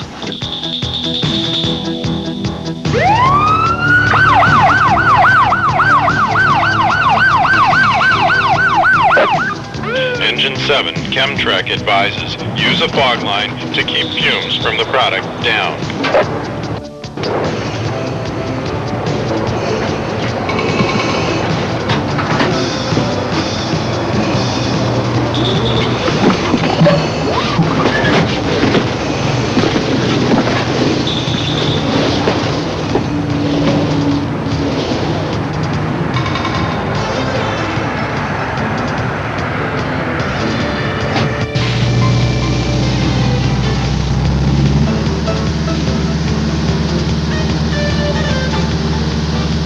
The crew is protecting the environment by building a simple dike to stop runoff from the incident. The situation is now under control. The crew is properly protected, the scene is isolated and secure. The officer resisted the urge to rush in. Safety of responding personnel is critical. The scene was checked out from a safe distance. The crew made a safe, upwind approach, knowing the hazards and equipped with proper protective gear. The first responders assumed danger and made sure that the appropriate identification was made and the right, safe action was taken. By taking immediate action to secure the scene, the hazard was confined to the immediate area. The environmental damage was limited and the safety of bystanders and the first responders was assured. By using the Emergency Response Guidebook and referring to the shipping papers, initial safe action was taken. By calling for assistance from Chemtrack, calling in more units, and getting appropriate backup, this first responding crew has set the stage for effective control of the incident. When it was determined that approach had to be made to the scene, entry to the site was done with proper personal protective equipment, and the crew avoided prolonged exposure to the hazardous material. In this incident, no fire was involved, but if there had been fire, it is even more important to approach the scene with caution and take the time to determine whether your actions will produce the desired results or create a bigger problem. If the vinyl acetate had been involved in a fire, putting that fire out may have been the wrong thing to do. If fire is involved in a hazardous materials incident, there is another serious issue to be addressed. Is rescue your immediate problem? And if it is, you may face the toughest of all decisions. Is rescue really possible with the resources you have? Is there really a way to help? When you're first on the scene, your initial source of information about potential hazards ought to be the Department of Transportation's Emergency Response Guidebook for Hazardous Materials Incidents. Information in this book can help you protect yourself, make a safe approach to the scene, identify the hazards, secure the scene, and take appropriate initial action. The guidebook is organized for quick reference. The first section of Yellow Pages provides an ID number, the chemical ID number, the number which you can get from the placard on the transporting vehicle or from the shipping papers. The next column provides a guide number for appropriate action, and the final column lists the name of the materials assigned to that ID number. Once you have determined the correct guide page number, turn to it. These are the pages with the orange stripe at the top. Here you will find specific information about the potential fire or explosion and health hazards presented by a particular class of chemicals. Further down the page, there's specific fire suppression and containment information and first aid procedures. The guidebook also contains blue pages, which are an alphabetical listing by chemical name in case you do not have an ID number. These pages also provide the appropriate guide number and the ID number. The information in the Emergency Response Guidebook is intended to provide quick initial reference, but it is still important to contact Chemtrec to obtain more specific handling instructions for the products involved. Bulk tank truck and tank car shipments of hazardous materials have a 4-digit number on the placard or on an orange panel, which you can then look up in the Emergency Response Guidebook. If the vehicle contains a placard without an ID number or an orange panel, and the shipping papers are not available to identify the name of the material, turn to the back of the Emergency Response Guidebook and compare the placard with those illustrated on these 2 pages. Use the guide page number that is listed under the appropriate placard for your initial response. Shipping papers are required for hazardous materials transported by highway, water, rail, and air. Look for them. On truck shipments, the driver will have the manifest or waybill. If the driver is not present or unable to help you, these papers should be found in the cab, on the driver's seat, or in the pocket on the driver's side door. On rail shipments, the waybill is with the train crew. Check with the train crew when you are first on the scene. Each rail car carries reporting letters and numbers. If you can't identify the product any other way, these letters and numbers may be a way for Chemtrec to identify the product. Some tank cars may have the name of the product stenciled on both sides of the car. Whenever possible, the shipping papers will be your most valuable source of information. Placards can give you basic information and warning, but small shipments and mixed loads may not have a placard. If the shipment does not have a placard, use shipping papers or whatever means necessary to find out what you're dealing with before you rush into action. Some loads might be identified by the dangerous placard, which may identify a mixed load of more than one hazardous material.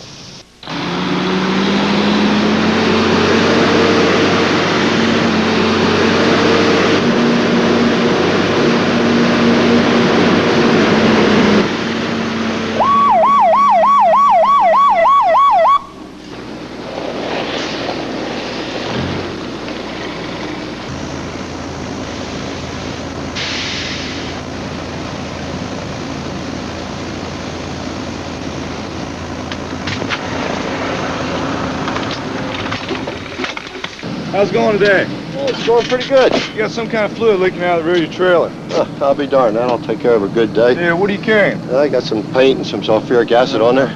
Let me see your driver's license.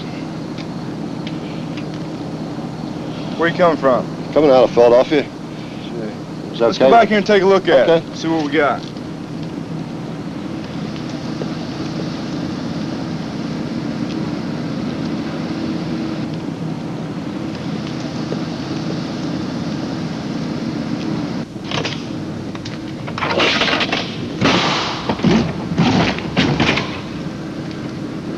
Are you okay? Are you all right? Yeah. Did you get some? Come on. What kind of fumes are they coming out of there? Sulfuric acid. Have a seat. Have a seat. I'll get rescue. Scout 830. Scout 830.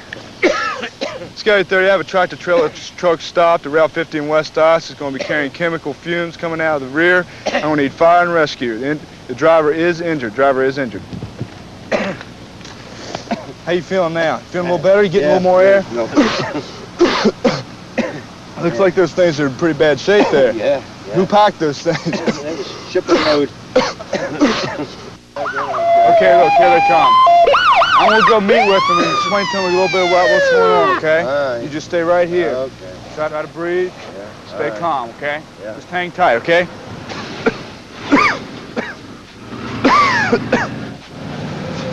We got a gentleman right over here. I don't know what the heck he's got in here. He said something about sulfuric acid or something like that. Okay. He's going to need medical attention over there. I'll try to get some more traffic, okay? Okay. It's right over there.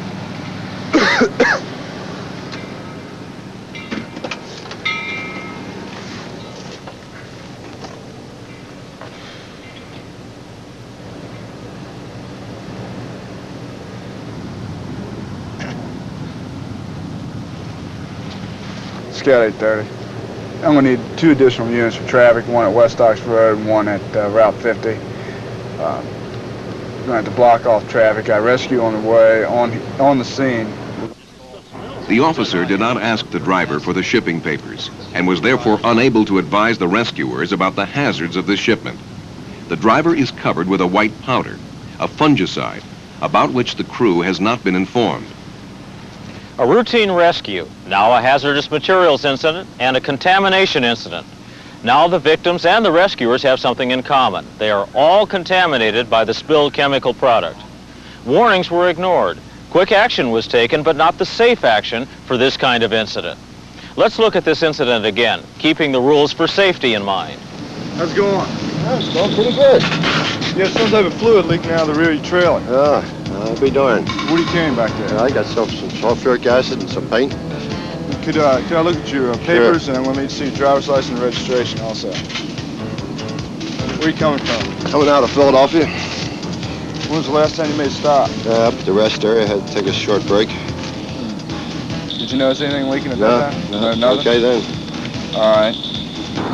All right, we definitely got something leaking out of it right now. All right, let's go take a look at it. Well, why don't you stay here, and I'll make some checks, and I'll be right back. Okay.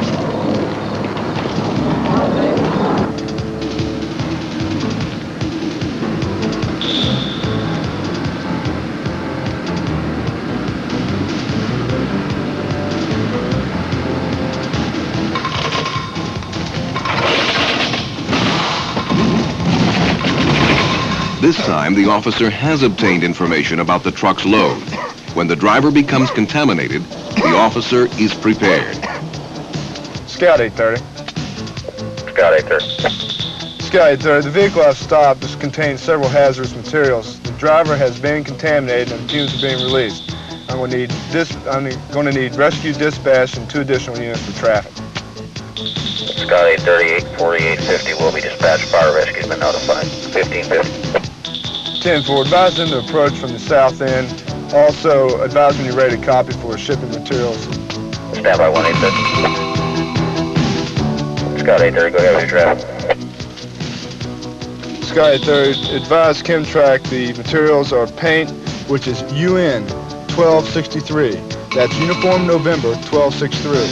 Sulfuric acid, which is a corrosive material, UN 1830. That's Uniform November 1830. Last materials and agricultural fungicide.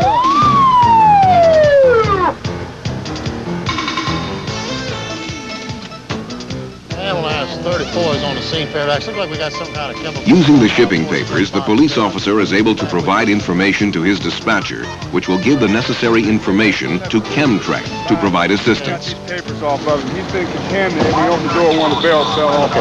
Officer, if you can, we'd like you to start stopping traffic up here about a quarter of a mile back or so. I've got units on the way for the other side. Okay, Sam, why don't we go ahead and get suited up? The officer was able to use the shipping papers to provide valuable and accurate on-the-scene information to his dispatcher and to the ambulance crew. What happened? Okay, you got acid on you? No, I breathed some of it. You breathed some of it? No, don't rub it. Here. Are you doing okay? Yeah, I have trouble breathing. All right, could you lay down for me? Yeah.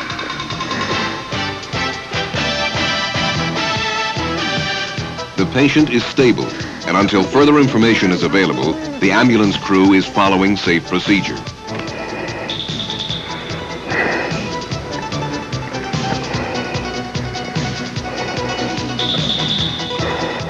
Another situation under control. The ambulance crew is safe. The patient is getting appropriate treatment. The slight delay in actually beginning care is important to ensure the safety of all concerned. Further caution will be taken to avoid contaminating the ambulance during transport.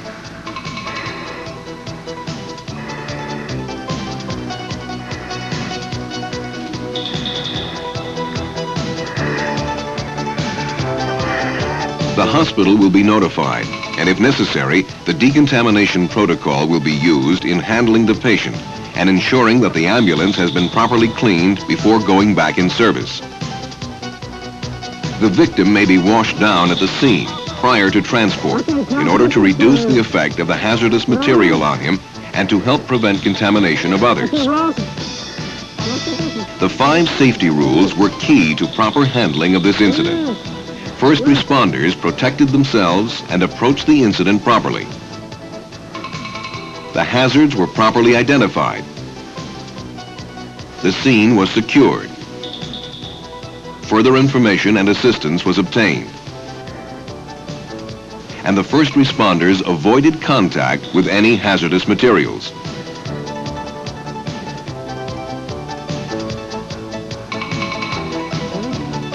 When you're first on the scene of a hazardous materials incident, you're not alone.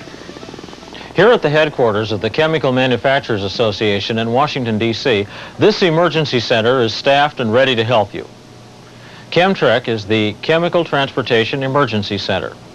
It's a public service of the Chemical Manufacturers Association. Chemtrec is available to you 24 hours a day, 7 days a week on a toll-free number from anywhere in the continental United States. That number is 800-424-9300. Chemtrec can provide immediate advice for you at the scene of an emergency.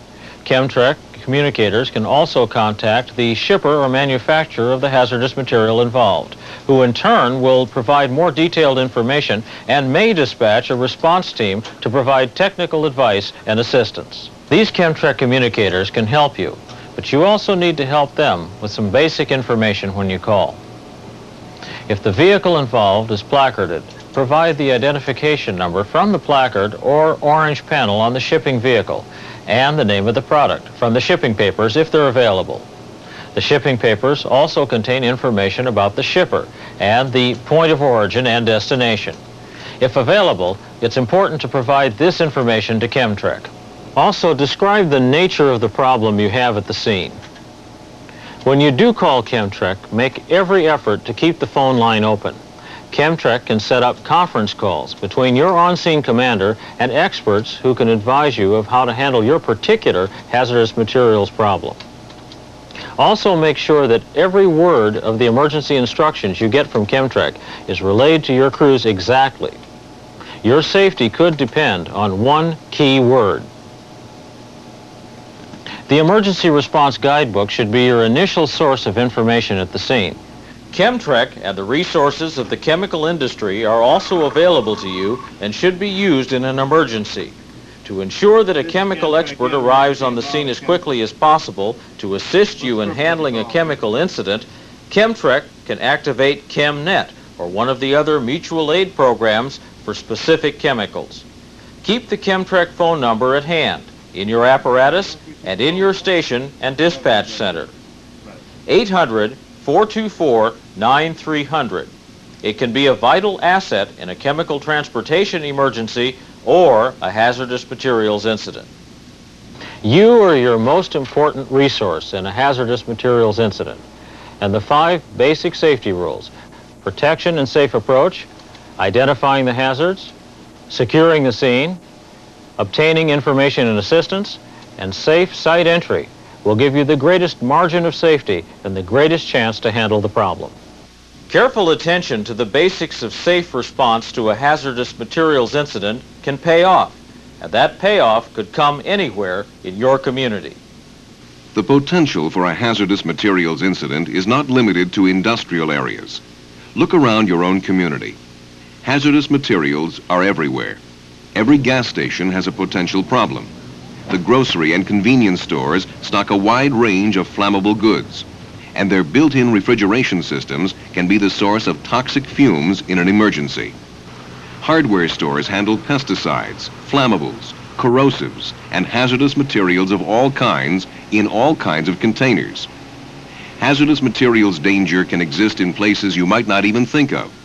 What about the chemistry lab in your local high school, or the water purifying system in your local swimming pool? Even the average home can be the source of hazardous materials danger. common household items can spill, burn, or combine, creating dangers for potential victims and for would-be rescuers.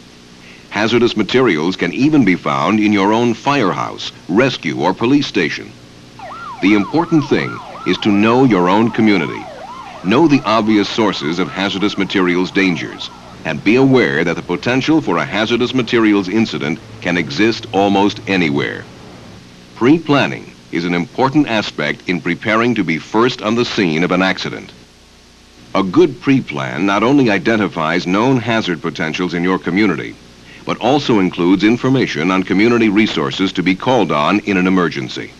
These may include trucks, heavy earth-moving equipment, sand, or other materials for diking or absorbing a material, and sources of neutralizing materials such as soda ash or limestone. Other resources to consider include emergency housing, assistance from the media, and access to weather data. You must also plan appropriate measures if evacuation is necessary, and the role of all agencies present on the scene must be clearly defined in advance. All of these resources can be important to you in protecting yourself and your community. The Chemical Manufacturers Association's Community Awareness and Emergency Response Program can assist you in planning for emergencies, and the Federal Emergency Management Agency offers information on organizing your community to deal with emergencies. For further information on safe emergency response to hazardous materials incidents, consult the information booklet included with this video program. The Chemical Manufacturers Association also has a lending library of training aids for emergency response personnel. These training aids can be obtained free of charge by contacting the Chemical Manufacturers Association in Washington, D.C. The Emergency Response Guidebook is available from the U.S. Department of Transportation. And in any hazardous materials incident, Chemtrec is available 24 hours a day, 7 days a week to provide assistance. The toll-free Chemtrec emergency number is 800-424-9300. A hazardous materials incident is one of the greatest challenges facing emergency response personnel. You may have to change your way of thinking and doing things when faced with a hazardous materials incident. Fast action is not as critical as safe action. The steps outlined in this presentation have been shown through experience to be effective in dealing with hazardous materials incidents of all kinds, and above all, they are known to be the safest way to deal with these incidents. And your safety is most important because you are the most important person in your community when you are first on the scene.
This is US 50 that runs through the corporate limits of Middleburg, Virginia. The town itself is approximately 3 miles long, half-mile wide. There's 661 residents in the town, over 200 businesses. Our major concern is of the 500 hazardous vehicles that roll through town every day.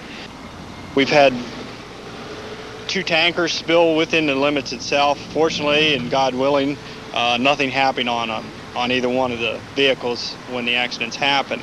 Other places close by have not been as fortunate.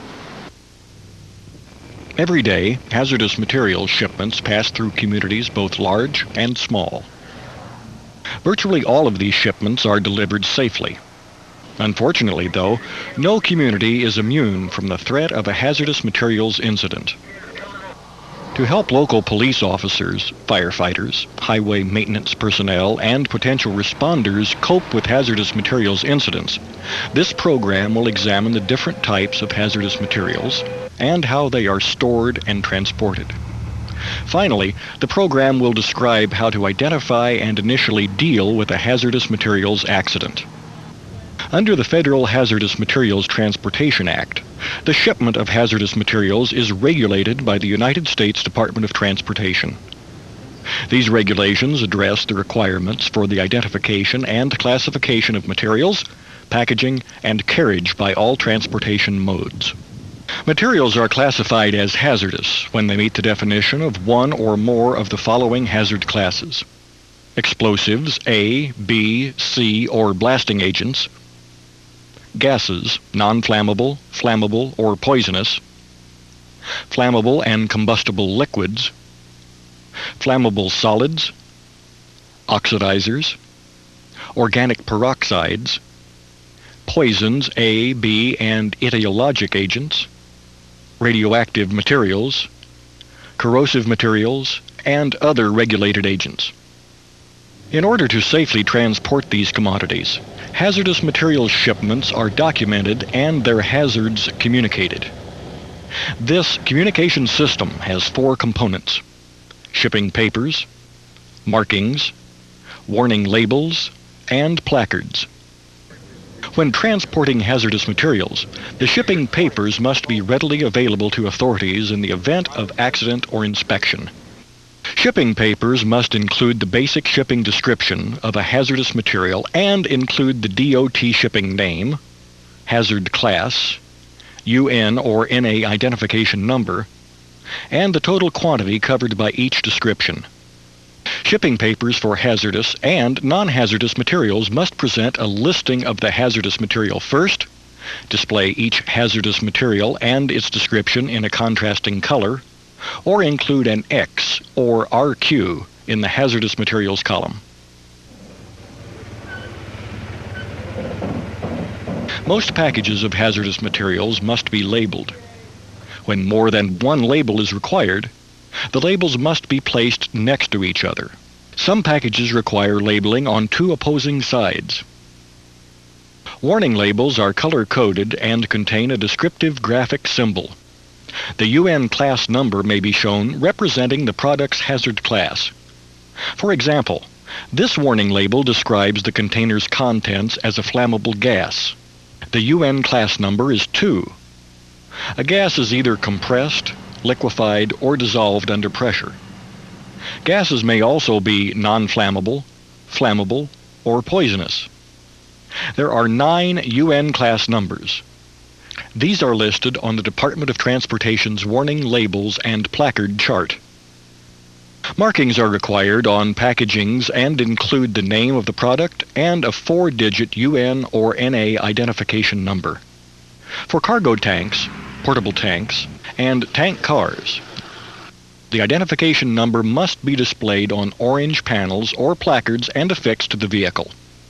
Cargo tanks transporting flammable and non-flammable gases must be marked with the proper shipping name or generic identification on the ends and sides of the vehicle.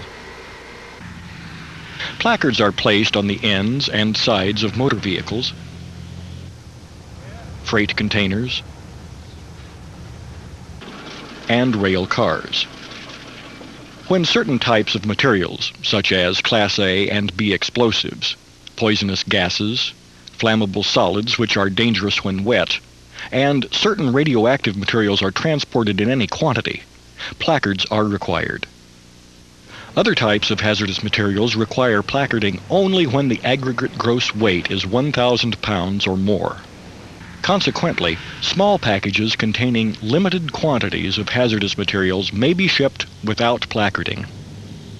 When certain classes of hazardous materials are combined in one shipment, a dangerous placard is sometimes used in place of individual placards. Cargo tanks, portable tanks, and tank cars require placards even when empty unless cleaned and purged. This communication system of shipping papers, markings, warning labels, and placards applies to all transportation modes. However, there are unique requirements for air, water, rail, and highway shipments.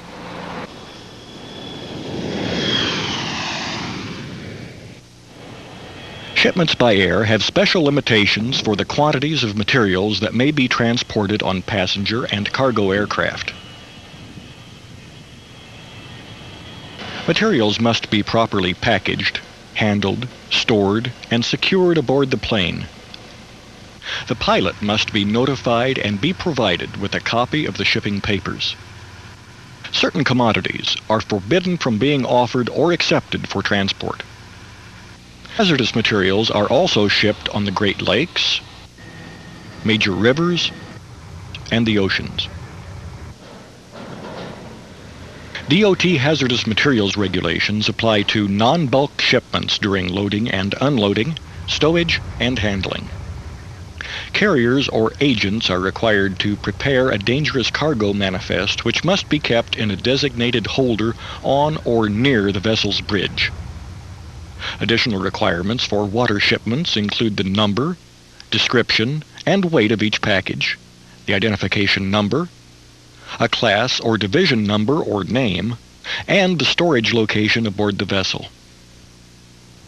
Bulk transportation, such as a shipment of crude oil, is covered by the Coast Guard. Regulations affect the design, construction, equipment, maintenance, and inspection of commercial vessels. Shipment of a dangerous cargo requires that the vessel notify the appropriate captain of the port in advance of arrivals and departures. Barges are often used to ship petroleum products and fertilizers on major continental waterways. Hazardous materials are also shipped in intermodal containers and transferred from international ports to rail cars and trucks. Intermodal shipments often include tank cars or trailers that are carried on ships or by rail, then later transported by highway. When hazardous materials are shipped by rail, information about the hazardous material is included in the train's consist and waybills. Hello, how you doing? Pretty good. I'm with the State Police Hazardous Materials Unit. Can I see your paperwork, your wheel report, your waybills? Copies must be in the possession of the train crew, who will either occupy the engine or caboose. Required hazardous materials waybill information includes the proper shipping description and the type of placard for each car with a placardable amount of hazardous materials. Other regulations also pertain to inspection, switching, and train placement. In addition, shippers must comply with loading and unloading regulations. There are also requirements for segregating hazardous materials within cars and for the placement of cars containing certain types of hazardous materials in trains. Every day there are approximately 500,000 shipments of hazardous materials. These involve boxes, drums, cylinders, portable tanks, and cargo tanks. The materials, the packagings, the transport vehicle, and the driver must adhere to the federal DOT regulations. State and federal enforcement personnel frequently inspect highway shipments to ensure compliance. Like other transportation modes, the first identification source generally available to the first responder is the placard. Placards are required on the ends and sides of transport vehicles. On van or box trailers, the placards generally communicate the hazard class. On certain cargo tanks, additional identification markings are required and include the product name or its UN or NA numbers. Materials shipped in boxes, cylinders, drums, and other non-bulk containers must be properly labeled. While in transit, the materials in the vehicle must be secured. Hello, sir. Can I see your bills of lading, please? Regulatory and enforcement programs are working to minimize the number and severity of hazardous materials incidents. Yet, accidents do occur. Nearly all small communities are served by either a highway or rail line. Some cities are home to chemical plants or facilities generating, using, or storing hazardous materials. Nearly all facilities use trucks or rail cars to transport materials to and from the site. Should you become the first on the scene of a transportation accident, there are several actions you must take. First, if you have reason to believe that hazardous materials are leaking or may have been released, try to stay uphill and upwind. Then try to isolate the area, keeping out people and traffic. Do not walk into, touch, or inhale any of the released material. Try to identify the material being shipped by finding the placard, label, or shipping papers. Relay the proper shipping name or UN number, as well as other vital incident information to the appropriate local, state, and federal response agencies. Morning, National Response Center. The National Response Center should be notified if there is a death, injury, or significant property damage. The carrier must notify the National Response Center. The National Response Center is the central point of contact for the federal government for receiving all reports of oil, hazardous material, radiological, biological, and etiological incidents, environmental incidents anywhere in the United States or territories. The 800-424-8802 number is answered by the watchstanders here in the center. The reports are taken directly live onto a computer terminal. That information is then relayed to the pre-designated federal on-scene coordinator. The center should also be notified if a reportable quantity of a hazardous substance or oil has been released into the environment. Their emergency number is 1-800-424-8802. Stand by and provide a communications and a security link until the appropriate local or state emergency response personnel arrive on the scene. This is Chemtrack. Do you have an emergency involving chemicals? Okay, sure. Let me give you some information on the material, okay? Technical assistance can be provided by calling Chemtrek at 1-800-424-9300. Chemtrek can provide information about the nature of the product, how it should be handled, and direct shipper contact for detailed product information and follow-up. In some cases, industry-wide mutual aid responses can be arranged. Well, we got accident, no injuries. Got some gasoline, it smells like gasoline. The placard's 1203. Okay, it looks like a gasoline tank truck. DOT book, see what it says. Numerous technical resources are available to assist the first on the scene in determining the risks associated with various hazardous materials. One of the most widely distributed references is the U.S. DOT's Emergency Response Guidebook. It is available free of charge to emergency response organizations. To use the book, determine the material's shipping name and UN or NA number. The hazardous material names are listed alphabetically. Their UN or NA designations are in numerical sequence. Next, turn to the appropriate specific information regarding the material's characteristics, potential hazards, and emergency actions. Once trained emergency response personnel arrive on the scene, mitigative actions may be taken to stabilize the scene until cleanup operations can be completed. This may include plugging a leak, containing a product, or absorbing a spill. Often, cleanup is performed by state or federal EPA personnel, the shipper, or by private cleanup contractors. Later, reports are completed by the carrier involved and sent to the U.S. DOT. This involves the Hazardous Materials Incident Report Form. To review, remember the following measures to avoid becoming part of the problem. Approach cautiously and, if necessary, from an upwind direction.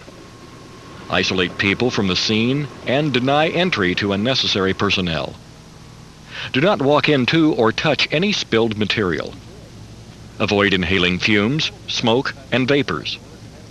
Identify the hazards without placing yourself at risk. Obtain help from qualified persons in your area. Contact Chemtrec if needed. Do not overestimate your ability to handle the situation by yourself. A small event can become a big event. A delay in getting help may result in greater consequences. And finally, approach all vehicles, both placarded and non-placarded, with caution. The key to effective response is adequate training. Police, fire, and emergency response personnel should come together to learn as a community team. Here in Lake County, Illinois, the fire department's 27 of us have gotten together and formed one hazardous material response team and unit. Together, instead of each of us going separate ways and forming our own units, having different protocols and different training, have joined in a common effort, pooled funds, and pooled training efforts. We now have one protocol and over 150 trained people that can respond to each one of our districts and villages in case of a hazardous material situation. Personnel from local chemical industries should also be encouraged to train jointly. Programs are currently being offered by U.S. Department of Transportation and the Federal Emergency Management Agency.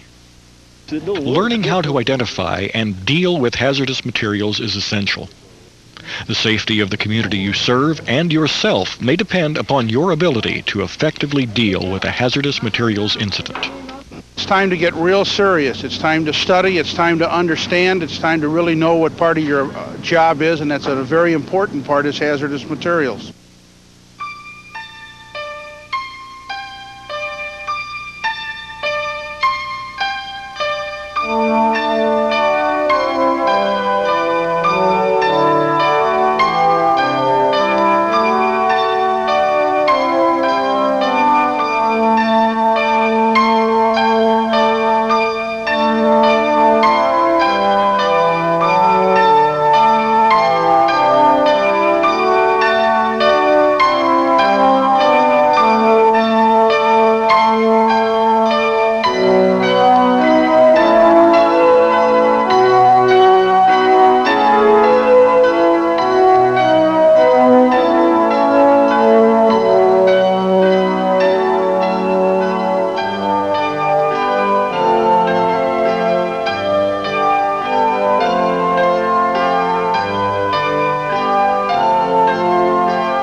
Telecommunications technology today is evolving at an unprecedented pace. High-speed digital switching and intelligent networks are revolutionizing business and government communications. Explosive growth in services, widespread dependence on them. But these flexible computerized systems are vulnerable in ways unforeseen a few years ago. Software glitches, hardware fatigue, human error, hacker intrusion, or natural disasters can crash networks.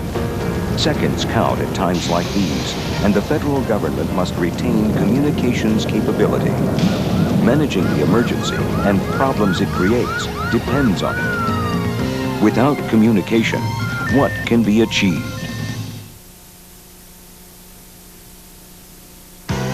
The Government Emergency Telecommunications Service is a national communication system initiative to confront the challenge of crisis communications across the United States and around the world. Under White House tasking, the NCS and its industry partners developed GETS to meet the needs of federal government users during emergencies. If your agency's mission requires ready access to communications in a crisis, GETS can route your vital calls through network congestion. Once your call is in the GETS priority routing mode, an array of specialized services will speed its progress. Enhanced routing through special facilities. Priority treatment over normal traffic through GETS protocols and dedicated equipment.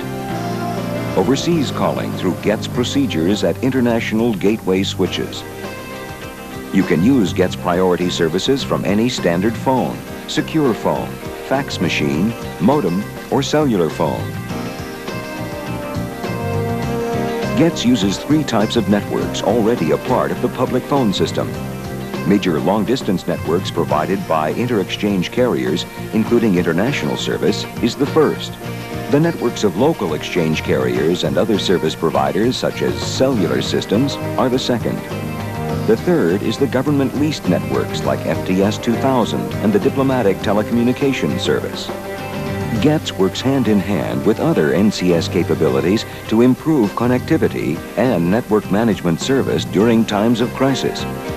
New and emerging commercial satellite resources, landline, fiber optic, microwave, and transportable commercial network capabilities, cellular priority service, and 2 unique network management and restoration programs, the National Telecommunications Management Structure and the Telecommunications Service Priority Program. When you become a GETS subscriber, you'll receive your GETS PIN card with your unique personal identification number. You gain access to GETS priority services by dialing a universal access number. GETS uses the 710 area code, which is only available for national security and emergency preparedness needs. The American people count on their government during times of crisis. Using this reliable NCS telecommunications service, you can provide the support our nation is depending on.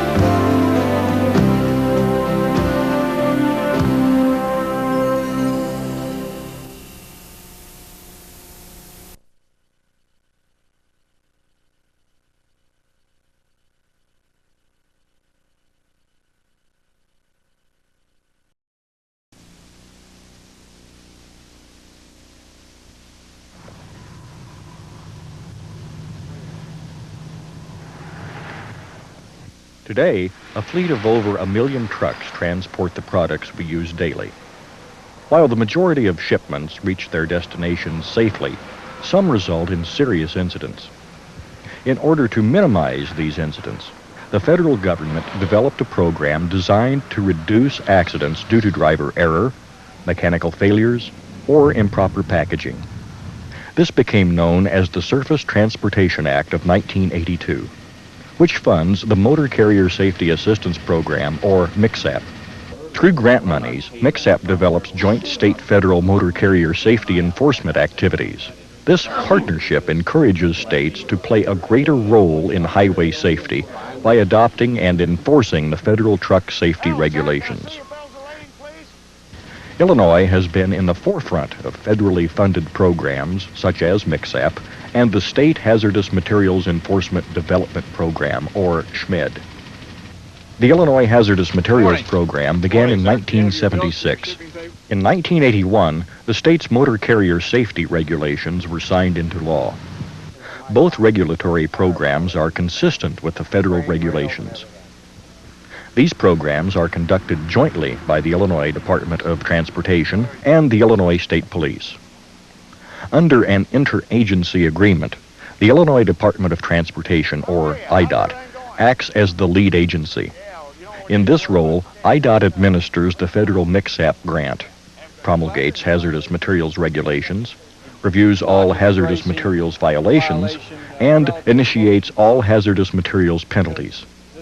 The Illinois State Police serve as the program's enforcement agent. The Motor Carrier Safety and the Hazardous Materials sections within the State Police's Bureau of Commercial Vehicles conduct roadside and courtesy inspections. In addition, special concentrated enforcement exercises are conducted throughout the year. Each section consists of specially trained and designated state troopers. Gasoline for our cars, paints for our homes, household cleaners, insecticides, fertilizers. Everyday chemicals like these are manufactured and shipped throughout the United States. In small quantities, these materials do not threaten the environment or a community's safety. In large quantities, though, these same materials can become dangerous. Over 4 billion tons of hazardous products and waste are shipped annually. Often, the problem is not the hazardous materials themselves, rather, it is the manner in which they are stored, handled, packaged, and transported. To protect the public, the State Police's Hazardous Materials Section inspects drivers and vehicles hauling hazardous materials. This inspection includes, but is not limited to, the driver's shipping papers. These papers must be accessible and include the proper shipping name, hazard class, identification number, total quantity, and other required entries. Next, the appropriate placards need to be on each side and end of the trailer or vehicle. Any containers or packages including boxes, barrels, and drums need to be in specification packaging that is properly marked and labeled. Cargo tanks must meet certain specifications and be properly marked. To avoid any shifting or spilling, the products need to be properly secured. Separation and segregation regulations exist for various product packages and containers. These and other regulations, as described, are found in Title 49 of the Code of Federal Regulations. For cargo tanks, which carry large quantities of hazardous materials such as gasoline, LP gas, and anhydrous ammonia, inspectors also check the overall integrity of the tank. Here, troopers check for punctures, tears, or leaks. The certification plate and test date markings must be visible and current. Emergency closure controls, mechanical, known as remotes, and thermal are examined and must be in working order. Emergency flow controls, or internal valves, need to be closed and leak-free. The valving and piping must be adequately protected by means of shear sections or guards. Rear-end protection is also checked.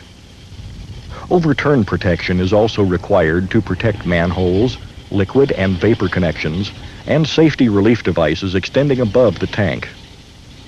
Closures for fill openings, manholes, and discharge systems are then examined. All safety relief devices or venting must be operable. And finally, key welds, including those around pads and appurtenances, are checked for cracks. These regulations apply to both shippers, those preparing the materials for shipment, and carriers, those transporting the materials. Enforcement is carried out by 72 State Police hazardous materials officers. These officers receive extensive training. Staff from both the Illinois Department of Transportation and the State Police conduct these courses. Upon completion, officers are prepared to carry out inspections and respond to hazardous materials incidents. Periodically, officers also provide general training for industry and local response agencies. At the completion of the roadside inspection, the results of the inspection, including any apparent violations, are recorded. One copy of the compliance check is furnished to the driver, and one copy is forwarded to IDOT. 2 copies are retained within the Department of State Police. The Illinois Hazardous Materials Act requires that IDOT review apparent violations of the hazardous materials transportation regulations to determine if further administrative action is required. In its review, IDOT determines if a formal sanction is appropriate and, if so, to whom that action should be directed. Sanctions which are available to IDOT as established in the regulatory process include 1. Warning letter, 2. Civil monetary penalty, 3. Compliance order, 4. Injunctive order, or 5. Criminal monetary penalty for willful violation of regulations. If a civil monetary penalty is deemed appropriate by the department, an initial assessment, fine, is calculated based on the circumstances surrounding the violation. The respondent is then notified of the violation and initial assessment through the issuance of a notice of intent to assess a civil monetary penalty by the department. The respondent may then pay the initial assessment, which closes the action, or request to meet with the IDOT's representative. If the matter can be resolved to the satisfaction of the respondent and IDOT, terms of the settlement are reflected through the execution of a two-party signed agreement. If the respondent does not reply to the notice of intent to assess civil monetary penalty, or if the respondent requests a formal hearing, action is continued by IDOT's legal staff to completion. If the respondent so chooses, the hearing officer's findings may be appealed to the Secretary. Appeal of the Secretary's actions may be pursued through the court system. Between 1984 and 1986, the Hazardous Materials Program conducted over 50,000 inspections. 19,000 resulted in the issuance of either written warnings or notices of apparent violation, or NAV. For this same period, the Illinois Department of Transportation processed approximately 9,000 NAVs. In 1985, IDOT initially assessed $352,000 for 118 cases. The totals rose in 1986 to 300 penalty cases exceeding $900,000.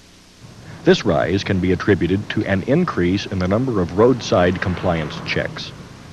While the Hazardous Materials Program concentrates on the truck's load, the Motor Carrier Safety Program focuses on the truck and driver. Commercial vehicles, those subject to the regulations and in excess of 10,000 pounds, are checked regardless of their cargo. Motor carrier safety inspectors receive specialized training and are certified to place drivers and/or vehicles out of service. A recent federal survey found that most commercial vehicle accidents are driver-related. Fatigue and inexperience were cited as the main driver problems. To reduce this risk, there are 3 inspection levels. First, all Illinois State Police officers are trained and authorized to perform commercial driver inspections. Here, the trooper checks for a valid driver's license, medical certificate, driver's record of duty status or logbook, and medical waiver if appropriate. At the next inspection level, approximately 400 officers perform basic driver and walk-around inspections. These inspections include driver qualifications, as previously described, and visual checks of all safety equipment that can be observed without going underneath the vehicle. These officers are trained and certified to place drivers and/or vehicles with serious violations out of service. Utilizing funds made available through the Motor Carrier Safety Assistance Program, the state of Illinois is hiring, equipping, and providing in-depth training to 60 officers for the purpose of conducting full roadside inspections. A full inspection begins with checking driver qualifications as earlier described. Next, the steering mechanism is then inspected for wear or excessive play. This involves the steering box, pitman arm, steering knuckle, steering arm, tie rod ends, steering wheel, and column. Following this, the drawbars and fifth wheels are checked for cracks, excessive wear, or play. The tires are examined with regard to their general condition, tread depth, and proper inflation. The wheels must be free of cracks and contain all lugs or lock ring securements. Stop lamps and turn signals are tested and must be operational. The trailer and tractor frame, along with the axle assembly securement on both stationary and adjustable axles, are inspected for cracks. Visible loads are checked for securement to prevent shifting. Next, all brake components are checked. This includes the air loss rate, the condition of hoses and connections, brake chambers, pushrod travel, slack adjusters, and the low air pressure warning device. The brake drums, rotors, shoes, linings, and pads are also checked for excessive wear or cracks. And finally, the integrity of the suspension system is then checked to ensure against cracks, missing parts, and in the case of air suspension, air leaks. Inspectors may check additional items if necessary. If a vehicle is carrying hazardous materials, officers check for proper shipping documents and placards. Illinois is a member of the Commercial Vehicle Safety Alliance, CVSA. As such, it conducts inspections in accordance with the National Uniform Driver Vehicle Inspection Program. At the conclusion of full inspections, CVSA decals are applied to those units found to be defect-free.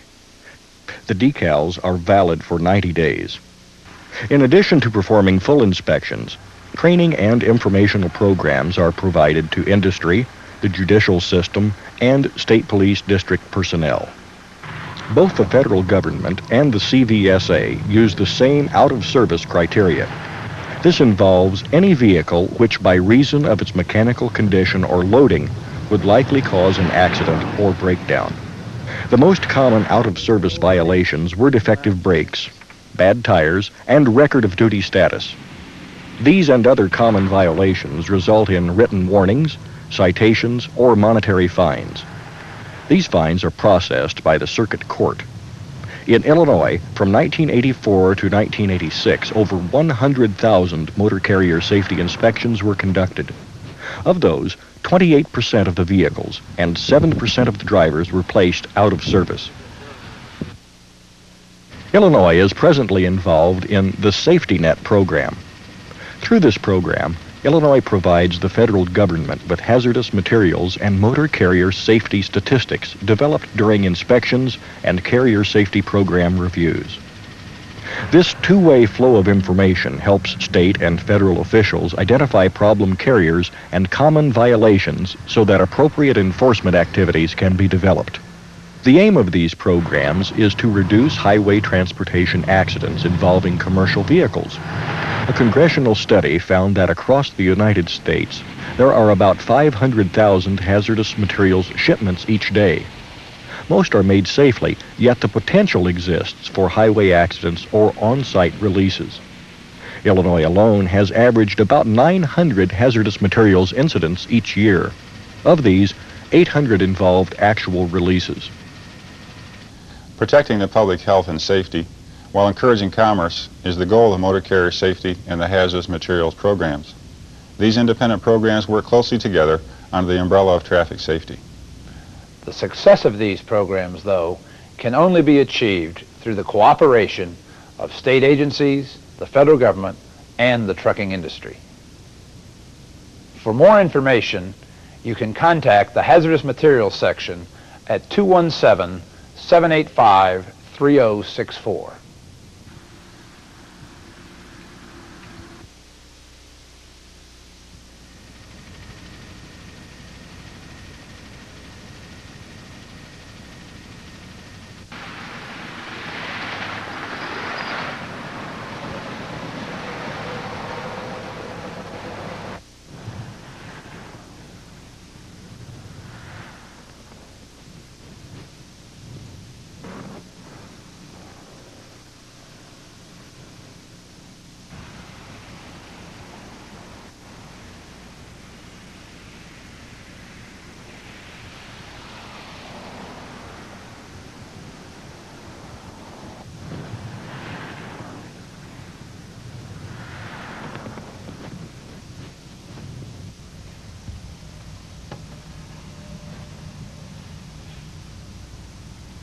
You just got your medical card not too long ago.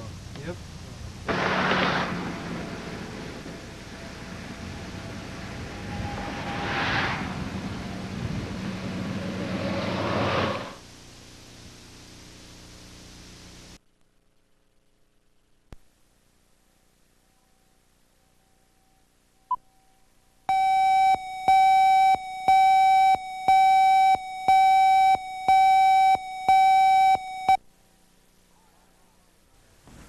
Hi, I'm Bob Vila for FEMA. The National Weather Service has issued a tornado watch. That means a tornado could develop. If it does, you'll have to find shelter quickly.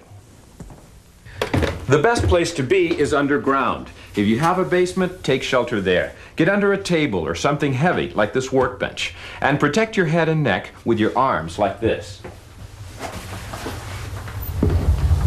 If you don't have a basement, go someplace in the middle of the house without windows, a hallway, closet, or bathroom.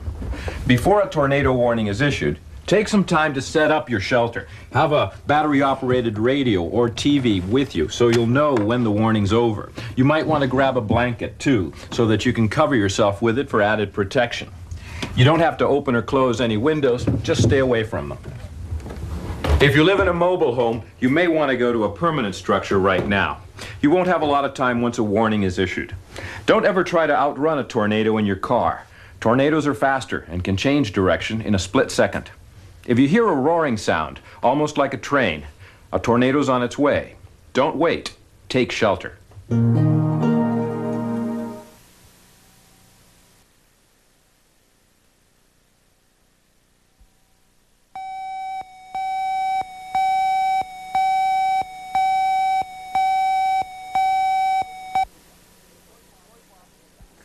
Soy Bob Vila. El Servicio Meteorológico Nacional emitió un Tornado Watch, una alerta de tornado. Esto quiere decir que puede desarrollarse un tornado.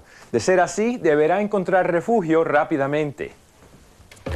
Lo mejor es permanecer bajo tierra. Si su vivienda tiene sótano, váyase allí.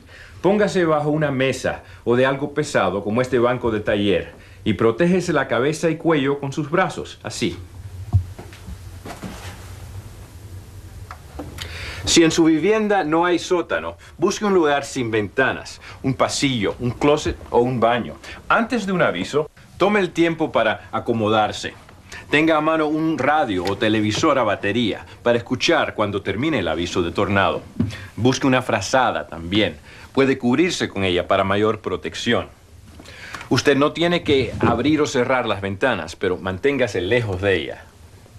Si usted vive en un trailer, será mejor que se vaya ahora mismo a una estructura permanente. Una vez anunciado el tornado, no queda mucho tiempo. Nunca trate de adelantarse a un tornado con su vehículo.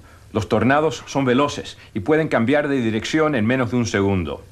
Si escucha un sonido como un tren, se acerca un tornado. No espere, busque refugio.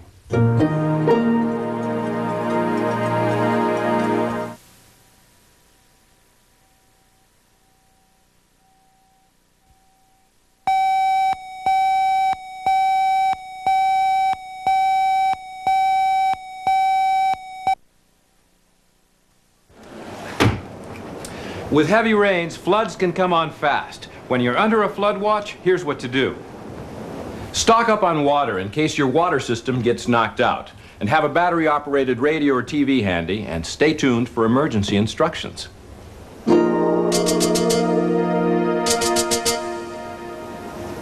If you live in or near a floodplain, be ready if you're told to evacuate. Know where you're going to go and have an alternate route in mind. Think about moving your valuables upstairs and having important papers ready to take with you. Now, in a flood warning, if you're caught outdoors or in your car, get to high ground at once. Never try to outdrive a flood. Water just 2 feet deep can sweep away a car. I'm Bob Vila. Stay safe.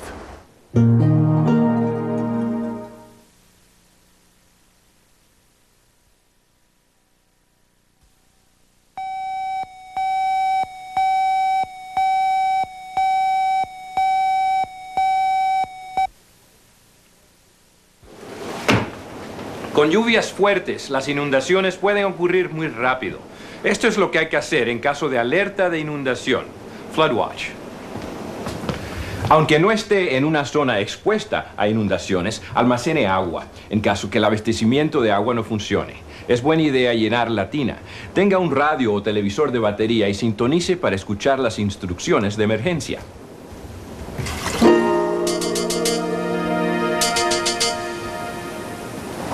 Si usted vive en zona de inundación o cerca de ella, esté preparado por si le avisan de evacuación. Piense dónde ir y una ruta alternativa para llegar.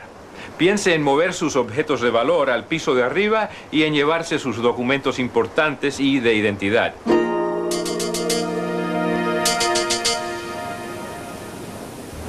En un aviso de inundación, si lo sorprende fuera de casa o en su vehículo, váyase de inmediato a un terreno en altura. No trate de manejar en la inundación. Se puede perder el control de un vehículo con solo 2 pies de agua.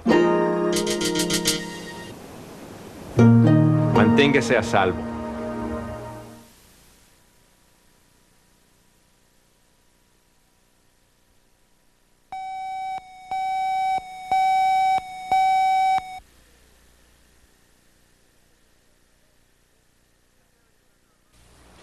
This area is under a hurricane watch, and while there's still time, I'm doing some things to help my house weather the storm, like tying down or bringing in things that could blow away.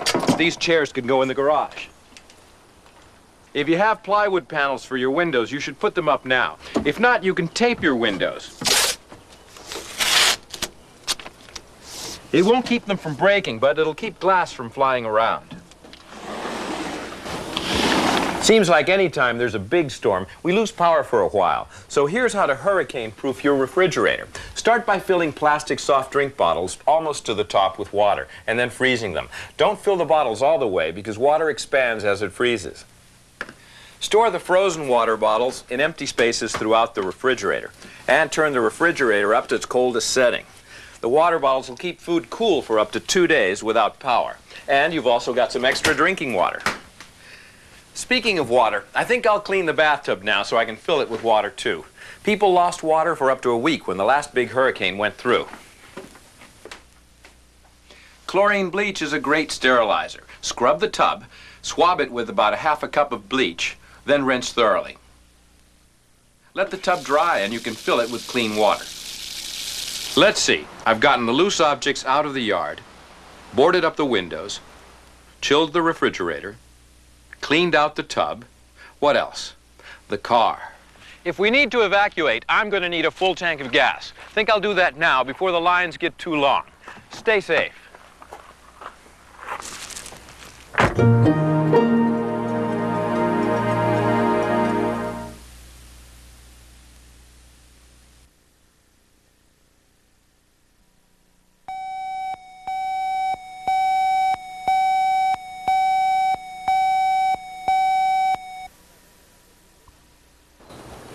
Estamos en estado de alerta por un huracán.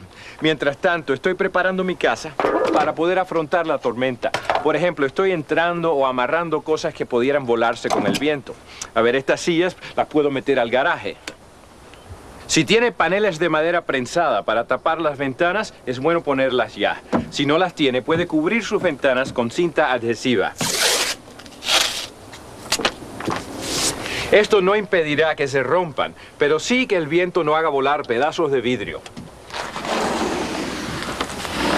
Pareciera que cada vez que hay una tormenta fuerte, se nos corta la electricidad por un tiempo. Así que déjeme demostrarle cómo proteger su refrigerador de los efectos del huracán.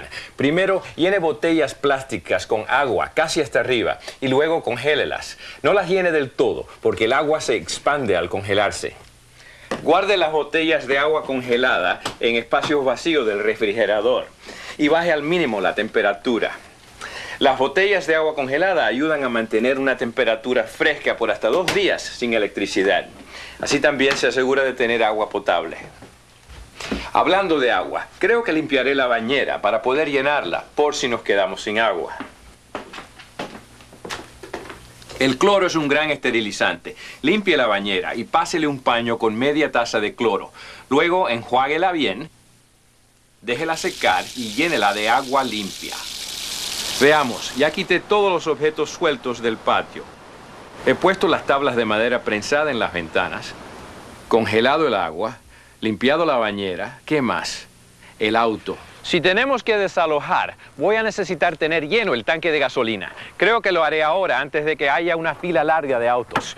Es mejor prevenir.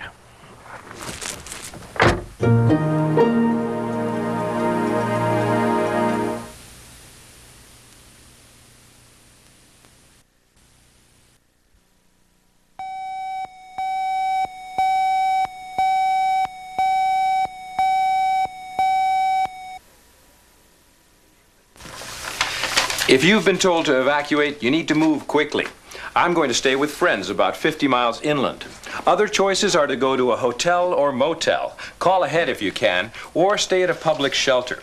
To find a shelter near you, call the American Red Cross or your local emergency management office.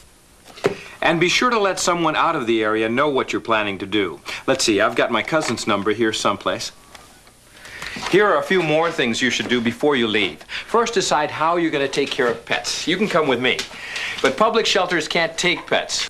So if you're going to a shelter, leave pets at home with plenty of food and water. Or call the Humane Society to find out what animal shelters are available. Next, gather together some emergency supplies. Red Cross shelters will have food, but it's a good idea to store extra canned food and bottled water in your trunk.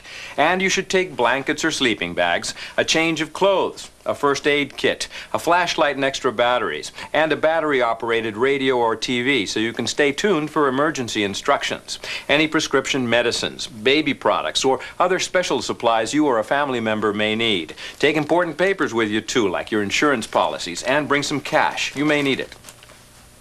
Before you go, unplug most of your appliances, but I'd leave the refrigerator on. You should also turn off the water at the main valve. Then close the windows, lock the doors, and go. Come on, Badger, let's get packing.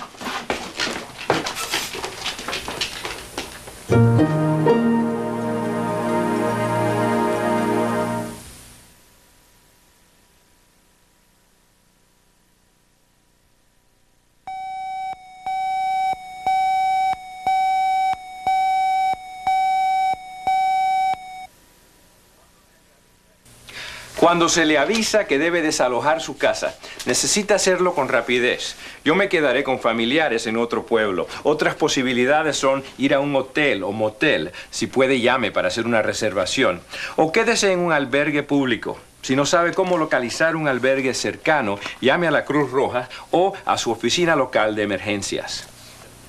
Donde quiera que vaya, comuníquele sus planes a una persona que viva fuera de su área.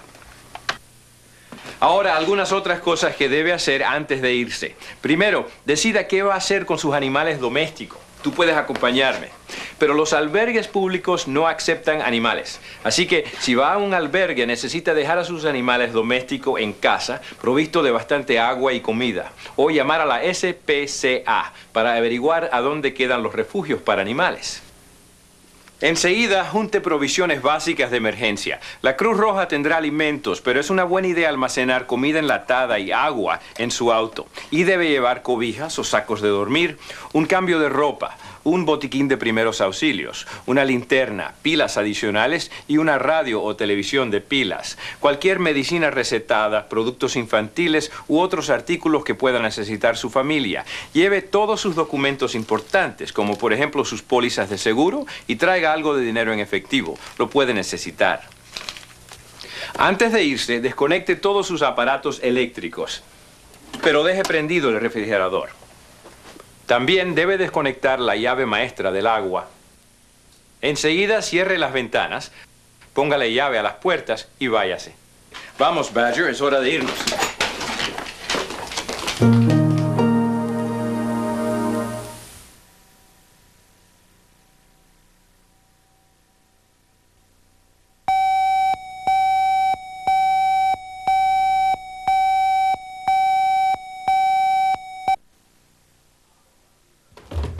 Hi, Bob Vila here for FEMA. My water system is knocked out. If you think you have a water problem, you can find clean water right here at home in some surprising places.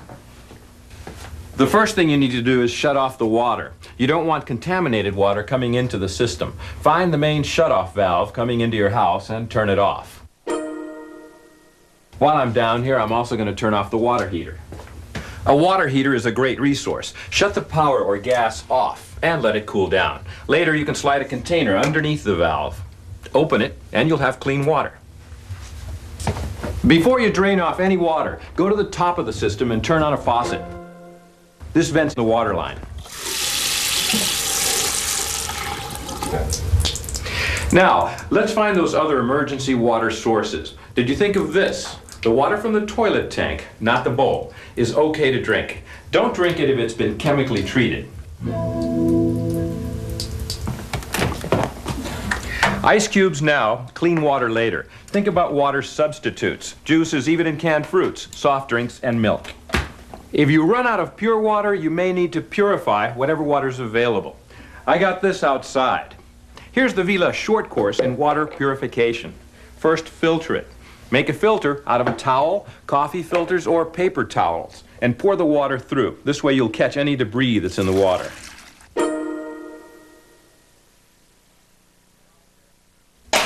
Now, step 2, purification. Boiling is the safest way. Just let the water boil hard for about 10 minutes.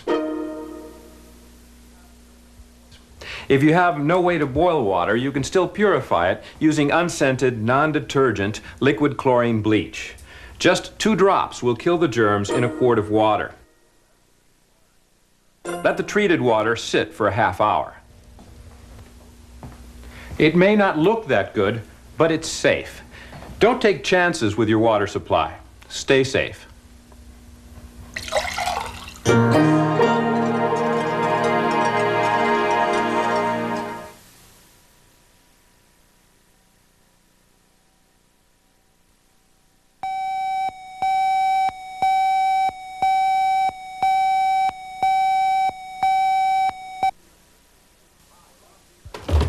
Hi, Bob Vila here for FEMA. My water system is knocked out. If you think you have a water problem, you can find clean water right here at home in some surprising places. The first thing you need to do is shut off the water. You don't want contaminated water coming into the system. Find the main shut-off valve coming into your house and turn it off. While I'm down here, I'm also going to turn off the water heater. A water heater is a great resource. Shut the power or gas off and let it cool down. Later, you can slide a container underneath the valve. Open it, and you'll have clean water. Before you drain off any water, go to the top of the system and turn on a faucet. This vents the water line. Now, let's find those other emergency water sources. Did you think of this? The water from the toilet tank, not the bowl, is okay to drink. Don't drink it if it's been chemically treated.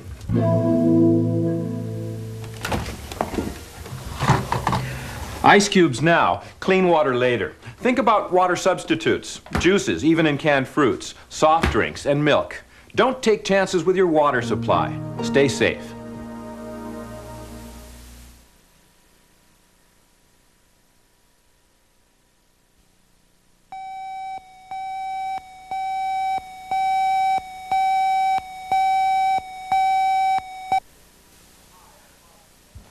Hi, I'm Bob Vila for FEMA. If you run out of pure water, you may need to purify whatever water's available. I got this outside.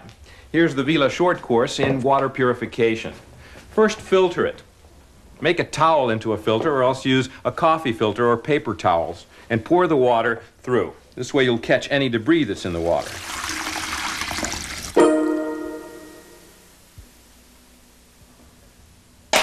Now, step 2, purification. Boiling is the safest way. Just let the water boil hard for about 10 minutes. If you have no way to boil water, you can still purify it using unscented, non-detergent liquid chlorine bleach. Just 2 drops will kill the germs in a quart of water. Let the treated water sit for a half hour. It may not look that good, but it's safe. Don't take chances with your water supply. Stay safe.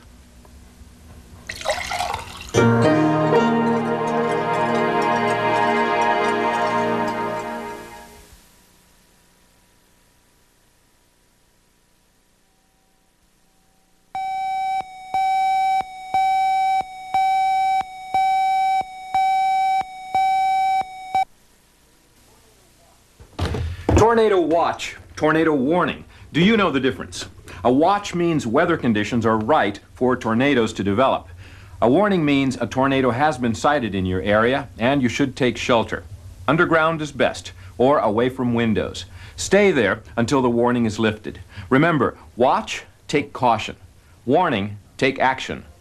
Here's how to find out more about preparing for an emergency.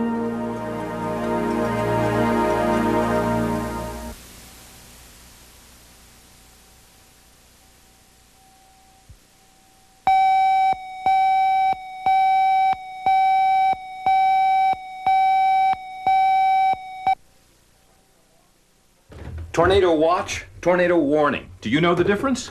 A watch means tornadoes could develop. A warning means a tornado has been sighted. Take shelter immediately. Remember, watch, take caution. Warning, take action. Stay safe.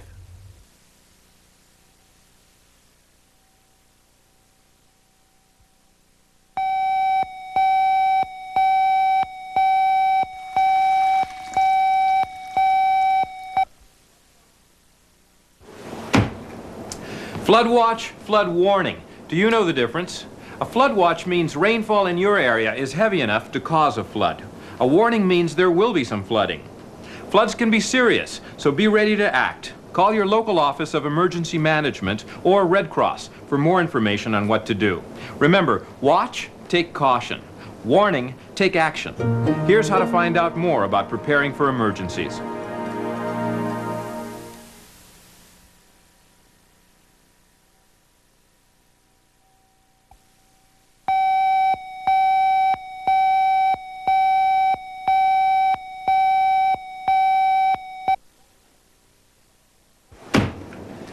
Flood watch or flood warning. Do you know the difference? A watch means take caution. Conditions are right for flooding. A warning means take action. Floods are occurring and you need to be out of the way. I'm Bob Vila for FEMA. Stay safe.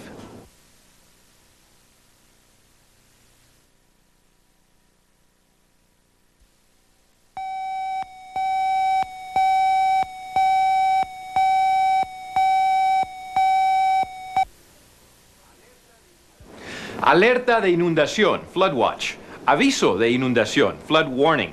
¿Conoce usted la diferencia? Una alerta de inundación quiere decir que la lluvia en su área es tan fuerte que puede causar una inundación. Un aviso significa que habrá inundación, puede ser grave y debe prepararse. Para mayor información sobre qué hacer, llame a su oficina local de emergencias o a la Cruz Roja. Recuerde, alerta, tome precaución. Aviso, acción.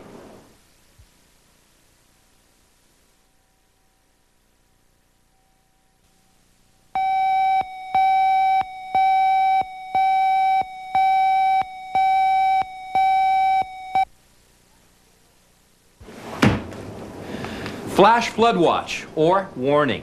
Do you know the difference? A watch means that heavy rains are expected that could cause flash flooding. A warning means that flash floods are occurring or are very likely. If you hear a flash flood warning, get away from ditches or riverbeds. Move to higher ground. Remember, watch, take caution. Warning, take action. Here's how to find out more about preparing for emergencies.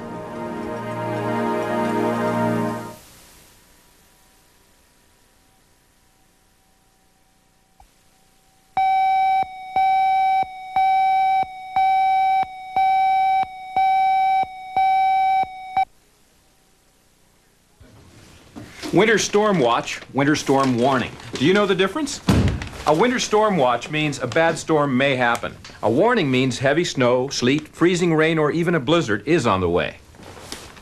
Be prepared before a storm occurs. Stock up on dry or canned food and water. Make sure you have extra batteries for your flashlight and radio. Remember, watch, take caution.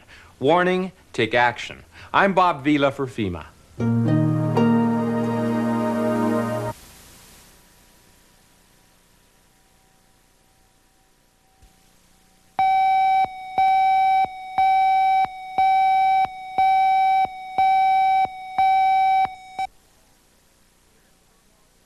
Winter storm watch, winter storm warning. Do you know the difference? A watch means a bad storm may happen. A warning means the storm is on its way. Remember, watch, take caution. Warning, take action. I'm Bob Vila for FEMA. Stay safe.